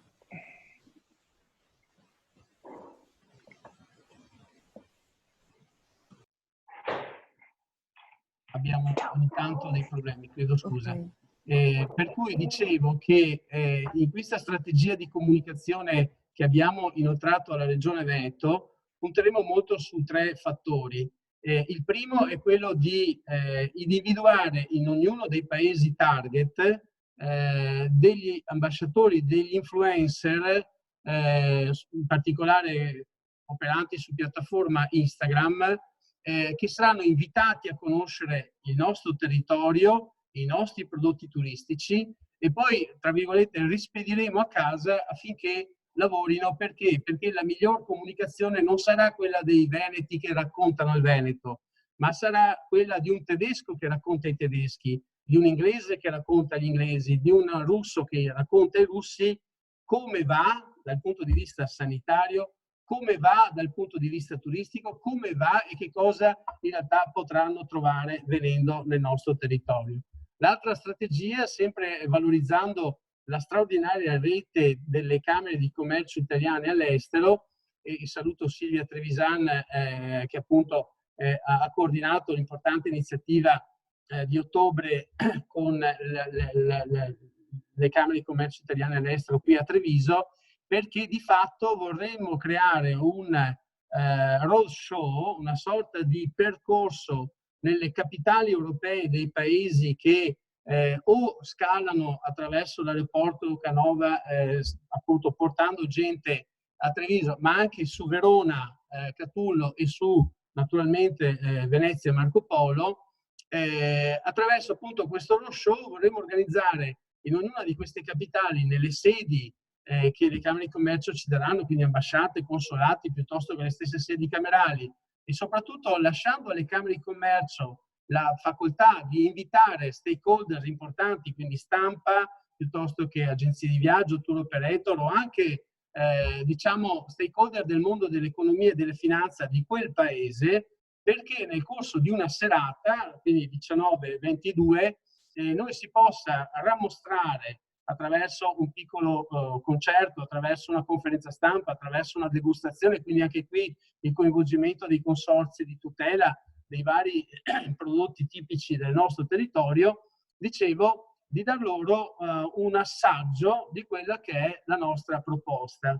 La terza azione naturalmente sarà di ospitare in maniera pressante ed efficace, per quanto questa cosa già in parte viene fatta, degli operatori dell'intermediazione, quindi tour operator e giornalisti interessati appunto di questi paesi, selezionati già nel corso del roadshow e successivamente poi invitati ospiti nel nostro territorio, affinché vedano, tocchino, assaggino e in qualche maniera, perché anche le agenzie di viaggio, come ben sa l'Alessandra Vadoin, la Piera Vibani, insomma tutti collegati oggi, anche loro all'estero sono nella stessa difficoltà, quindi dovranno ripartire, rifidelizzare i propri clienti, garantirli sulla salubrità e sul fatto che comunque il Veneto è una destinazione dove si sta bene, dove il coronavirus speriamo tutti noi è passato, e quindi in grado di rivendere e di riproporre alla propria clientela la nostra destinazione. L'ultima azione, sempre di questo progetto strategico inoltrato all'assessore Caner, è un progetto che riconferma sulle fiere che avete appunto nei paesi che avete visto, e quindi riprendiamo da dove abbiamo finito, cioè con Monaco di Baviera, con la FRE. A febbraio è stata l'ultima fiera a cui abbiamo partecipato nel 2020. Sapete che dal 28 di febbraio tutte le fiere, tutti i workshop, tutte le iniziative programmate da Enite e dai vari BMC sono completamente state cancellate tutte, a data da destinarsi. C'è grande attenzione su TTG di ottobre, ma evidentemente è un terno all'otto, e quindi non sapremo se tutto questo sarà confermato e si potrà rifare. Quindi in questo senso, ancora una volta, una perfetta integrazione tra la strategia della promozione e la strategia appunto commerciale che anche questo progetto punta ad avere. Parallelamente è corretto che io aggiunga anche stiamo lavorando con altre filiere del Tiziano Simonato, per cui a breve riuniremo anche un gruppo di imprese che si occupano di mais, con l'obiettivo di creare appunto un prodotto. Adesso mi è andata via di nuovo la voce, chiedo scusa. Mi sentite? Sì. Grazie, chiedo scusa ancora. Dicevo, stiamo lavorando parallelamente su altri prodotti come il mais e quindi pensiamo di candidare anche in quel settore, così come nel golf, degli altri progetti in questo bando in scadenza. Cioè, quindi vedete, ancora una volta, la necessità di diventare complementari all'azione regionale e alle azioni delle DMO attraverso specificazioni che riguardano il prodotto turistico e la sua commercializzazione, distribuzione, promozione nei mercati internazionali. Cosa manca? Manca dire cosa significa partecipare a questo progetto. Allora, il piano finanziario complessivo di questo progetto, che ricordo per chi si è collegato più tardi, nasce da un'intuizione, da un'idea di Fumaneri e quindi delle imprese del lago di Garda e Verona, è un budget complessivo di 427.000 euro. Noi abbiamo pianificato un valore, diciamo, complessivo di 10.000 euro per scusa, però mi dovete chiudere i microfoni, signori, perché sennò vi disturbate a vicenda. Abbiate pazienza, chiudeteli e poi li riaprite al momento di intervento.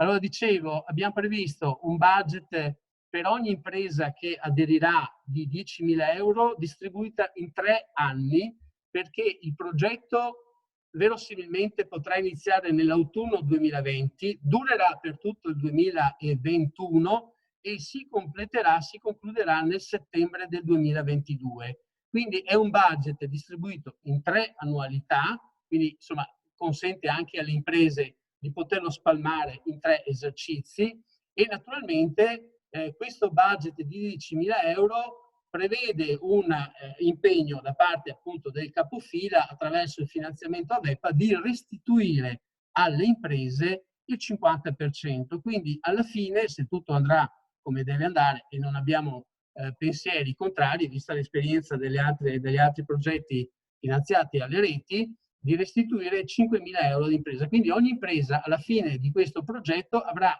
di netto investito 5.000 euro in 3 anni. Allora, è chiaro, e lo dicevo in premessa, ma lo sottolineo, non siamo stolti o assolutamente insensibili a parlare di investimenti alle imprese che in questo momento possono avere difficoltà anche per la sola sopravvivenza o problemi maggiori per garantire il posto di lavoro ai propri dipendenti e ai propri collaboratori. Ma siamo anche convinti del fatto che a ottobre o novembre, insomma, o nel 2021 il mondo ricomincerà e le attività del nostro settore e il turismo non potrà farsi trovare impreparata e, come diceva Fumaneri, non dovremo pensare a partire ex novo, dovremo tentare anche con un minimo di attività in questi mesi di, tra virgolette, fermo, un po' come si usa dire nella pesca, di fermo pesca, di fermo attività, di garantire comunque la nostra visibilità, la vostra singola visibilità di tutte le imprese.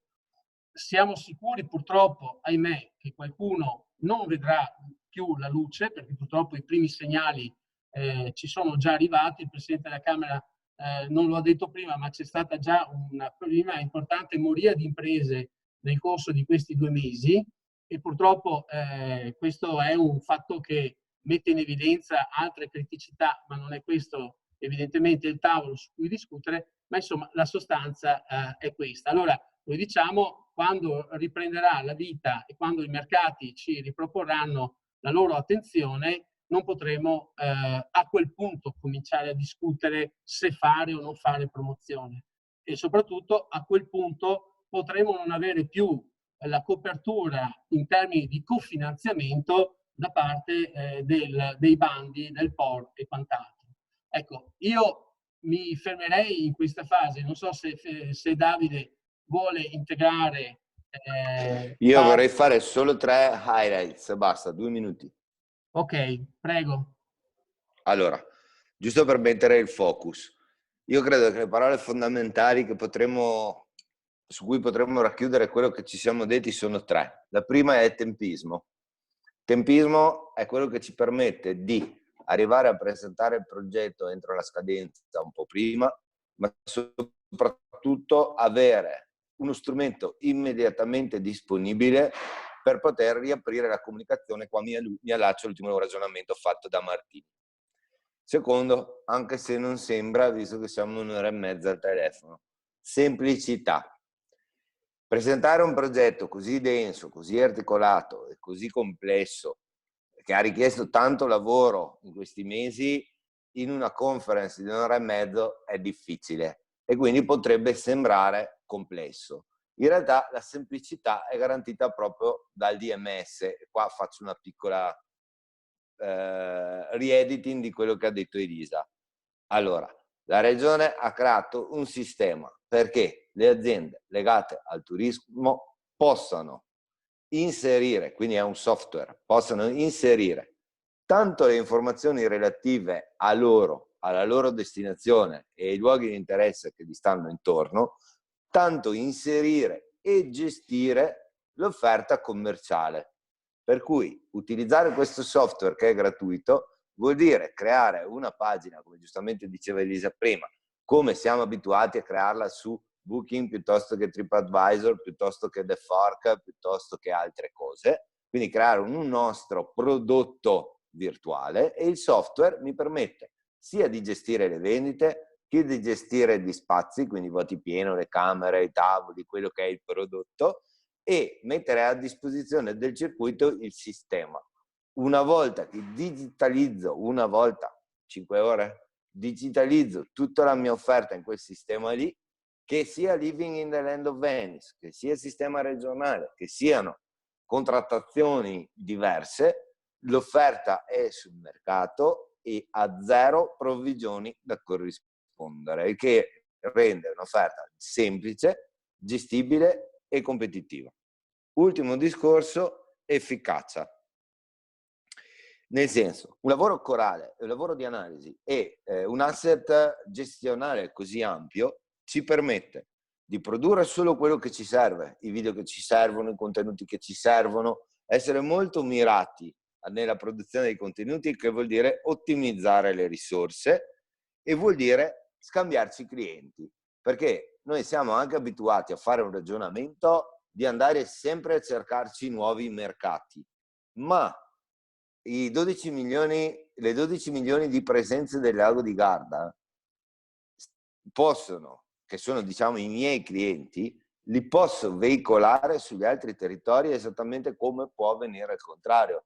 Quindi non solo dobbiamo andare a cercare, non siamo obbligati solo ad andare a cercarci dei mercati nuovi o consolidare dei mercati, ma abbiamo in casa già dei mercati reciproci che possono dare successo a un'operazione di questo tipo. Queste erano le 3 cose che mi sentivo di sottolineare. Per il resto io appena possibile mi rendo disponibile a trovare fisicamente quando potremo chi di dovere per tutti i dettagli, insomma. Ecco, un'ultima comunicazione, si parlava prima di aeroporti, noi abbiamo già iniziato da tempo, sia ovviamente con l'aeroporto di Treviso, ma adesso da circa un paio d'anni con Save, che è il soggetto che gestisce i 3 aeroporti del Veneto, un contatto molto spinto sul piano commerciale, ma anche strategico, per cui la settimana scorsa con il dottor Bozzolo abbiamo preso i primi contatti per definire i primi appuntamenti con i responsabili commerciali nelle varie destinazioni, e quindi con Aeroflot piuttosto che con Transat, piuttosto che con altre compagnie sia low cost che tra virgolette di bandiera, per fissare i primi appuntamenti e cominciare dei meeting a distanza o anche andando a trovarli direttamente, e cominciare proprio perché, ripeto, tutto il sistema imprese globale vive questo momento di difficoltà. Tutto il sistema imprese globale ha la necessità di ripartire. Io penso che i primi che si faranno vivi, i primi che definiranno e lanceranno questi ponti di collaborazione avranno probabilmente miglior fortuna. Per cui ecco, anche in questo vi volevo aggiornare. Questo non sostituisce, come suol dirsi, va a sovrapporsi a quelle che sono le azioni delle singole destinazioni o delle singole intese programmatiche o delle attività già in essere, penso all'Associazione UNESCO piuttosto che alla Strada del Prosecco o ad altre iniziative già in cantiere, ma avrebbe, come suol dirsi, la bellezza di integrarle, se possibile anche di sostituirsi a loro dal punto di vista aiutandoli anche economicamente e finanziariamente, cioè volendo in maniera anche, se volete, utopistica, fare in modo che si cominci a parlare di un unico modo di comunicare, di fare promozione, di fare marketing, quindi anche di associazione. Chi mi conosce sa che su questa cosa purtroppo ci ho perso tutti i capelli, ma non mi arrendo e non mi arrenderò fino all'ultima esalazione di respiro, perché siamo convinti che la nostra forza deriverà esattamente da questo. Quindi io adesso lascerei lo spazio, se ci sono, come immagino, degli interventi, vi pregherei di prenotarvi, di scrivere sulla chat la vostra richiesta di intervento. Tengo a precisare come ultima diciamo, comunicazione, vedendo i vari rappresentanti dei vari settori, delle reti, eccetera, in questo progetto che oggi vi abbiamo illustrato c'è l'idea di interessare tutto ciò che è lifestyle diciamo, ed espressione del nostro territorio, su un profilo di target possibilmente medio-alto. Tenete presente che, dicono gli esperti, quindi non è farina del mio sacco, dovrebbe esserci anche una selezione della clientela, almeno sul 2020-2021, perché è probabile che questa emergenza, questa crisi definirà anche una selezione di chi potrà fare vacanza, sicuramente nel 2020. Tenete presente che molte imprese terranno aperto nel mese di agosto perché hanno obbligatoriamente tenuto chiuso nel mese di marzo e di aprile, quindi verosimilmente per raggiungere i budget e gli obiettivi fissati terranno aperto anche ad agosto, almeno 3 settimane di agosto, quindi da un lato le maestranze saranno, tra virgolette, obbligate a lavorare, dall'altro è probabile che molte delle ferie, dei giorni ferie disponibili dei lavoratori dipendenti siano già state anche consumate nel corso di questi 2 mesi prima di poter accedere alla cassa integrazione. Quindi c'è una situazione veramente, l'ho detto più volte, di paradigmi che cambieranno rispetto a quello che era la normale concezione della vacanza nel nostro paese, ma insomma tutto fa pensare che questo potrebbe anche riproporsi anche negli altri mercati. E soprattutto sul fatto che la paura consentirà forse a chi ha capacità di spesa differente di poter fare vacanze, quindi c'è un obbligo in una competizione che sarà veramente all'ultimo sangue, perché solo per darvi un'idea, sul mercato nazionale stiamo attraverso il dottor De Donatis che ci ha aggiornato l'altro giorno della direzione promozione turistica della Regione Veneto, ci aggiornava sul fatto che c'è un tavolo fra le regioni del nord Italia, Piemonte, Liguria, Lombardia, Friuli, Venezia Giulia, Emilia Romagna e provincia autonoma di Trento e di Bolzano, e su questo tavolo si sta discutendo con Enit, che ha già un budget di 30 milioni di euro per la campagna diciamo sul mercato domestico.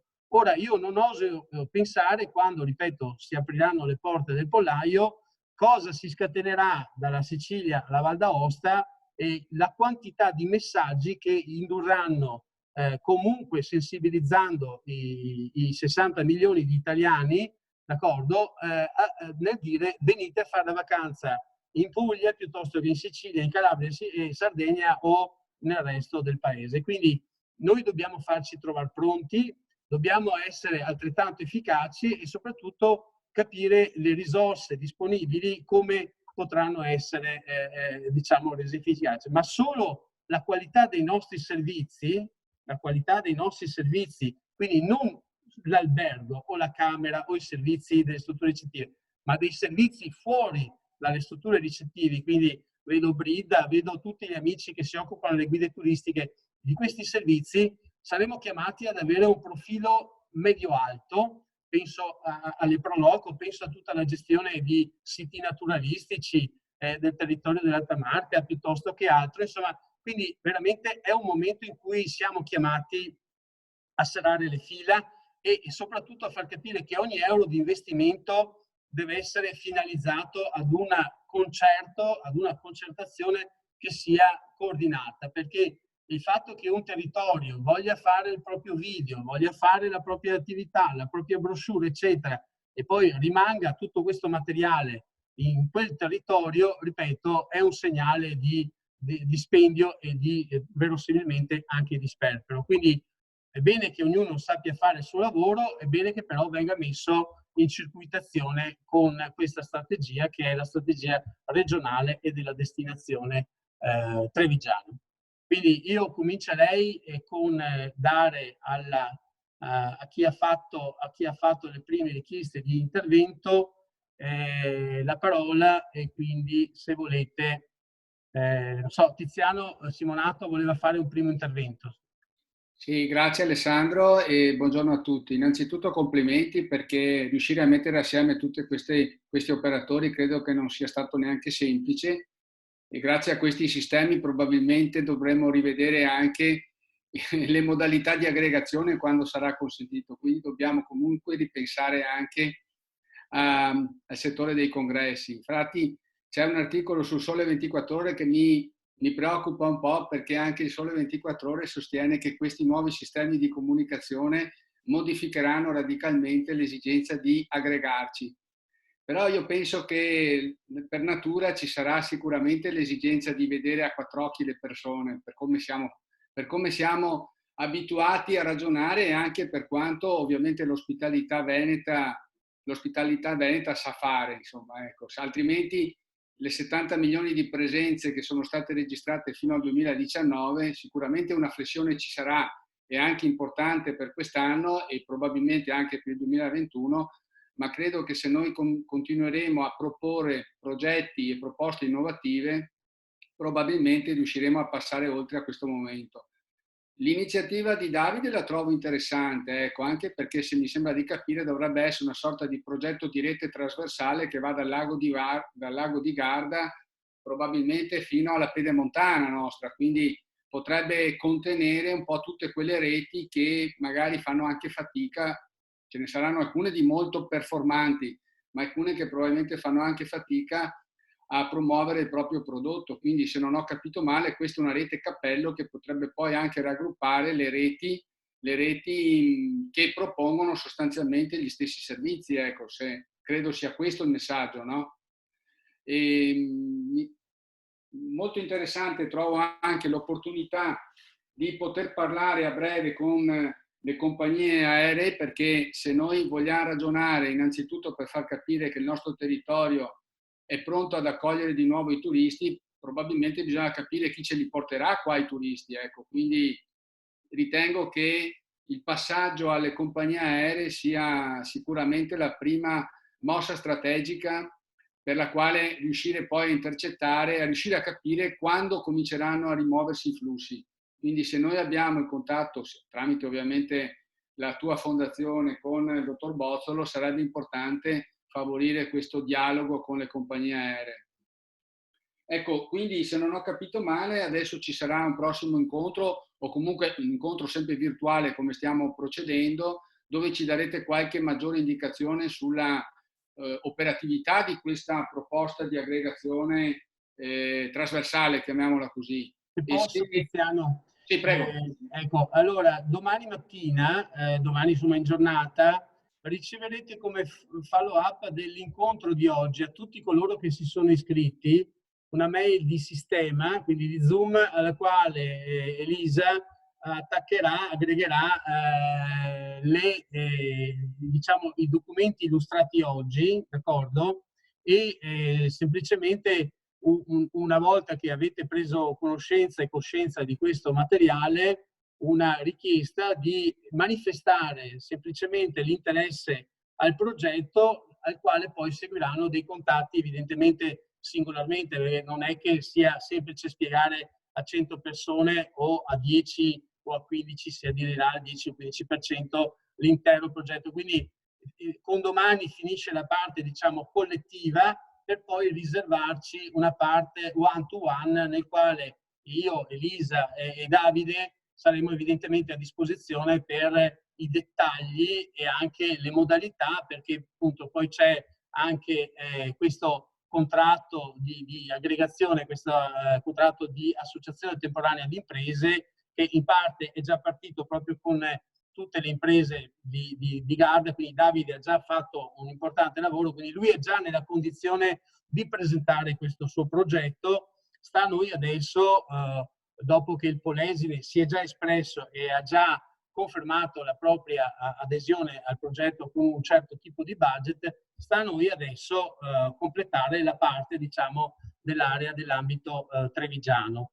Quindi le modalità saranno queste. Ecco, già domani riceverete la documentazione, le slide presentate, il progetto, la sintesi del progetto e soprattutto la parte relativa al documento con il contratto di aggregazione in associazione temporanea di impresa. Grazie, perfetto. Elisa? Altre riflessioni integrative? Sì, arrivo con, riporto una delle domande più che altro che ci è stata fatta in merito a, appunto, a chi è in capo poi l'investimento. Quindi più che altro una richiesta di chiarimenti in merito al ruolo delle imprese rispetto al capofila. Quindi cioè, semplicemente posso rispondere direttamente? L'investimento poi sarà in capo sì alle imprese, il soggetto capofila, i soggetti insomma di riferimento si occupano sia della parte di aggregazione sia di tutta quella che è l'attività di promo commercializzazione in Italia e all'estero.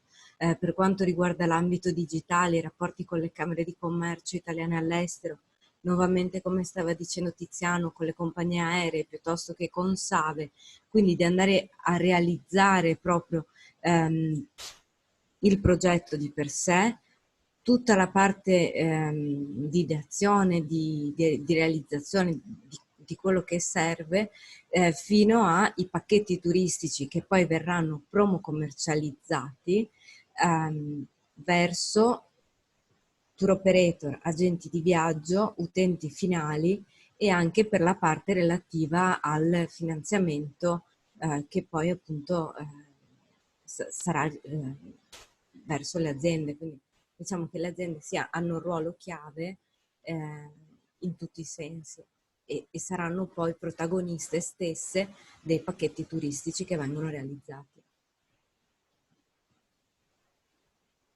Altre domande non abbiamo ricevuto, altro non... Ah no, c'era anche un'altra riflessione fatta in merito, però un po' più tecnica, fatta in merito alle commissioni tra tour operator esteri e tour operator italiani.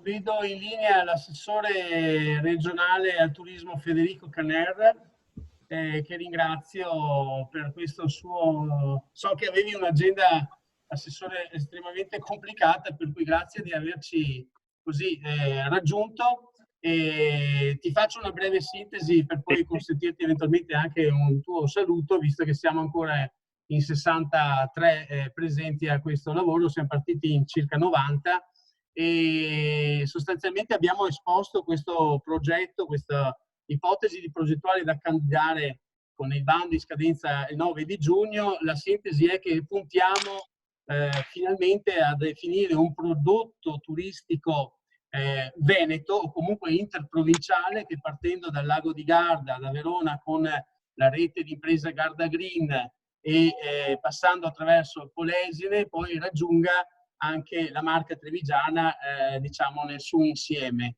È un progetto che punta fondamentalmente ad un concetto nuovo, sempre declinando il claim regionale In the Land of Venice, e questa volta lo chiameremo Living in the Land of Venice, proprio per puntare in una fase post-coronavirus, perché evidentemente questo momento sta segnando fondamentalmente in maniera prepotente economia turistica, e credo che il tuo osservatorio sia certamente l'osservatorio privilegiato, però ripartendo con energia, ripartendo con consapevolezza delle forze, delle possibilità, delle potenzialità dell'offerta turistica della nostra regione, e quindi con il tentativo di mettere insieme più operatori di differenti filiere, quindi non solo il mondo del ricettivo, ma anche le professioni turistiche, ma anche le cantine, ma anche i vari soggetti che a vario titolo si occupano di wedding piuttosto che di cicloturismo, e quindi per dare un prodotto di un profilo medio-alto. Ecco, si è parlato anche di protocolli sanitari per ripartire, quindi so che anche con questo hai delega dal Presidente Zaia di coordinarti insieme ai direttori sanitari delle varie USL della nostra regione, e quindi, fatta questa estrema sintesi, perché farti 2 ore non sarebbe più semplice, quindi ti darei la parola se vuoi poi salutarci. Sì, grazie e buonasera a tutti. Mi sentite bene o devo mettere le cuffie? No, ci sentiamo bene. Mi sentite bene? Ecco, lo faccio dal telefonino perché oggi è una giornata di webinar, quindi ne ho appena concluso, anzi non l'ho neanche proprio concluso perché sono uscito per entrare nel vostro e quindi ho l'altro device impegnato. Velocemente, complimenti per l'iniziativa innanzitutto. Io credo che il tema dello sviluppo dei prodotti turistici sia fondamentale, ancora di più alla luce di quanto sta accadendo a livello mondiale, quindi mi riferisco proprio al tema del Covid-19. Questo perché è ovvio che sappiamo tutti che prima o poi questa situazione difficile finirà. Devo dirvi anche, così vi do anche un po' un'iniezione di ottimismo, che rispetto a una ventina di giorni fa, quando le mie dichiarazioni erano forse la stagione estiva è persa, Oggi devo dirvi che abbiamo dei timidi segnali di ripresa non solo dal mercato italiano ma anche dal mercato straniero di prossimità.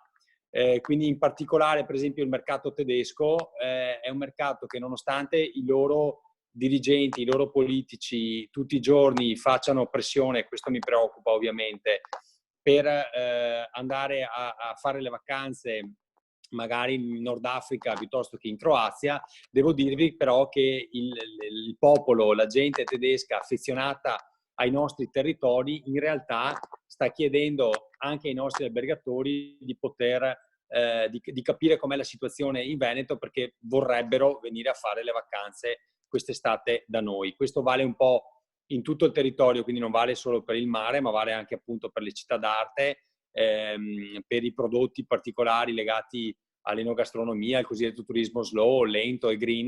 Insomma, sappiamo che il mercato tedesco, di lingua tedesca, è fondamentale.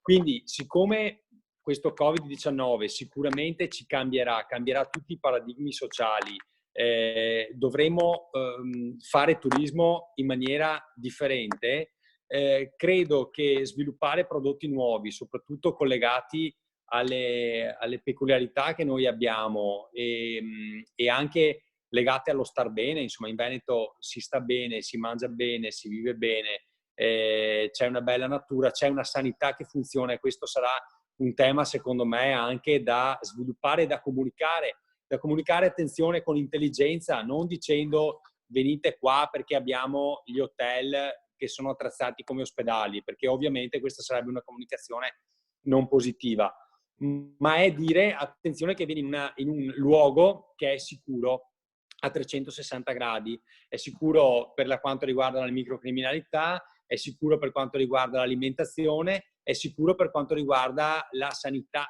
e il sociale. Quindi insomma bisogna trovare un sistema, questo sarà anche compito mio assieme a voi, di trovare una comunicazione adeguata da questo punto di vista per fare una campagna promozionale importante. Però è ovvio che i prodotti turistici nuovi, innovativi, saranno fondamentali. Cambierà il modo di fare vacanza, probabilmente ci chiederanno cose diverse. Noi dovremo dare un prodotto anche diverso che appunto fa della sicurezza il suo punto più importante, quindi non solo all'interno degli hotel, ma qualsiasi offerta, diciamo, turistica che noi diamo deve tener conto di questo. Quindi i protocolli che tu citavi prima, Alessandro, che abbiamo fatto partire, sono fondamentali nell'accoglienza turistica, nel rispetto nei confronti del turista, di chi ci lavora e degli stessi, operatori, imprenditori che hanno delle responsabilità anche e che quindi devono essere tutelati da questo punto di vista. Ecco, quindi penso che il lavoro che dobbiamo fare è questo, quindi lanciare prodotti nuovi, innovativi, tenendo presente un po' anche questa cosa qua. Ecco, per esempio, a me piacerebbe molto lanciare una promozione anche legata al distanziamento sociale, no? Sviluppare magari prodotti legati al verde, alla natura, al green, allo slow, e quindi tutto il tema per esempio della bicicletta secondo me è fondamentale ed è importante, perché la bicicletta tu la puoi fare per esempio non dico in solitaria, ma sicuramente un certo distanziamento c'è, fai percorsi all'aria aperta e quindi insomma si può vendere bene, le soste programmate possono essere fatte in luoghi dove magari ti trovi a mangiare, che ne so, per esempio all'aperto, in un agriturismo piuttosto che da qualche altra parte, ma tenendo ben presente quel tema della sicurezza, almeno per quella che è questa stagione estiva turistica, che avrà questo fulcro. Poi secondo me sarà un tema, quello dell'attenzione igienica sanitaria, che rimarrà anche nei prossimi anni, perché sta roba ci ha un po' cambiato la vita. Sicuramente avrà un'attenzione minore negli anni a venire che non quest'estate, questo per ovvie ragioni. Però credo che questo sia un lavoro importante da fare e quindi insomma avanti tutta, noi ci siamo. Credo che un altro strumento importante da usare per quanto riguarda invece il mercato interno sia questo benedetto bonus vacanze, che sembra arrivare a compimento, adesso non sappiamo ancora con quale modalità. Noi abbiamo chiesto di fare la cosiddetta detrazione fiscale, quindi permettere alla persona che spende per rimanere in Italia, e quindi magari avendo la possibilità anche che venga a fare un giro dalle nostre parti, ovviamente non solo i veneti ma anche quelli provenienti da altre regioni, e che la spesa che fanno la possano scaricare dalle tasse e fare la detrazione fiscale. Ecco, no i voucher, perché io ho avuto modo di dirlo al Ministro, che l'altro giorno abbiamo avuto un colloquio assieme agli altri assessori regionali, perché il voucher secondo me è di difficile spesa, crea casino, poi crea anche un commercio, diciamo, clandestino che non è tanto simpatico. Basta, io chiuderei qua perché avrei tante cose da dirvi, però insomma ho capito che è 2 ore che state parlando, quindi probabilmente avete voglia anche di chiudere. Se magari c'è qualche domanda specifica sono qua. Ecco, se posso, Federico, ho anche aggiornato sui tavoli che hai istituito come assessorato, con le associazioni di categoria, il tavolo tecnico piuttosto che altre situazioni, e soprattutto nella necessità di integrare le azioni che farà il Paese, quindi l'ENIT, le azioni che farà la Regione con le azioni che ogni destinazione farà, quindi evitando fughe in avanti, come suol dirsi, o evitando solitarietà o solitudini percorsi, perché verosimilmente insomma ogni percorso che parte da solo probabilmente anche muore da solo, insomma, quindi necessità di fare sintesi e come suol dirsi un'azione forte, magari meno ma più forte di qualità. Insomma. Assolutamente sì, infatti io invito innanzitutto tutti a remare dalla stessa parte, e quindi il ruolo delle OGD in questo momento è importante e può essere veramente il momento anche con il quale queste OGD vengono riconosciute anche dagli operatori, dai sindaci, perché possono fare un momento di sintesi importante assieme alla Regione, e quindi delineando le linee guida e facendo una promozione comune, perché qui non è più tempo di avere singoli comuni che facciano la promozione per conto proprio, o singoli operatori o singole destinazioni. Cioè, insomma, bisogna metterci un po' tutti insieme. Vale anche per me come Regione Veneto sul sistema Italia. Tant'è vero che abbiamo ragionato con l'ENIT, quest'anno loro spenderanno parecchio per fare una promozione per il mercato interno, ovviamente non lanciando i prodotti delle varie regioni, perché altrimenti diventerebbe, voglio dire, una guerra tra di noi nel portarci via il mercato italiano, ma semplicemente dicendo che quest'anno si invita tutti a rimanere a fare le vacanze in Italia, che c'è un bonus fiscale e insomma facendo una promozione da questo punto di vista forte, non sicuramente andando a pubblicizzare la Sicilia in Veneto o il Veneto in Toscana o quant'altro, perché diventa una vabbè, insomma, se mangiamo tra noi altri, ecco, intanto per capirci. Detto questo, invece, per chiudere, è importante l'aspetto che dicevi tu, che vedevo anche diciamo sul testo di questo webinar che avete fatto, il tema invece di come fare la promozione. Io credo che soprattutto per i prodotti turistici particolari sia il caso di studiare assieme a noi degli workshop specifici sui mercati che vogliamo andare a colpire, studiando prima quali sono i mercati pronti, quelli che non hanno paura del Covid. Prima vi parlavo della Germania, non ve l'ho detto a caso, perché mi arriva il fatto che loro psicologicamente sono meno scottati di noi, cioè nel senso che hanno gestito bene l'operazione e psicologicamente non sono così impauriti. Quindi capire quali sono i mercati giusti dove andare, fare degli workshop specifici in base al prodotto che dobbiamo vendere, e noi qualcosa in testa come Regione ce l'abbiamo già, e infatti Alessandro te ne volevo anche parlare, magari la prossima riunione che faremo nel tavolo ristretto dove ci siete anche come OGD, ho qualche idea da proporvi per vedere se può essere condivisa dalle stesse OGD e dalla Camera di Commercio, per esempio, che può mettere anche lei le sue risorse a disposizione.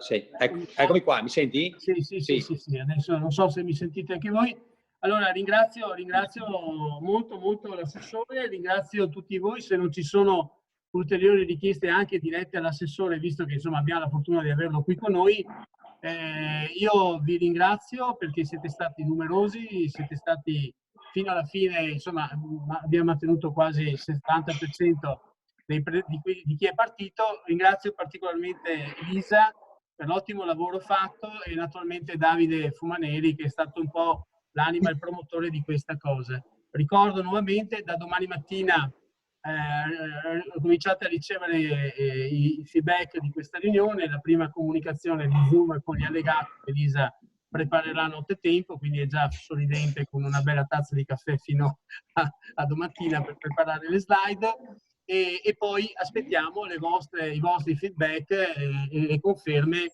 che confidiamo essere numerose. Faccio idealmente, grazie ancora a tutti e buona serata e arrivederci alla prossima. Ecco, anticipo che prossimamente avremo 2 nuove webinar. La prima riguarda il DMS, quindi la diffusione del DMS alle imprese su sollecitazione di Caner e anche raccolto questa stimolazione da parte di Confcommercio Treviso e naturalmente di Federturismo.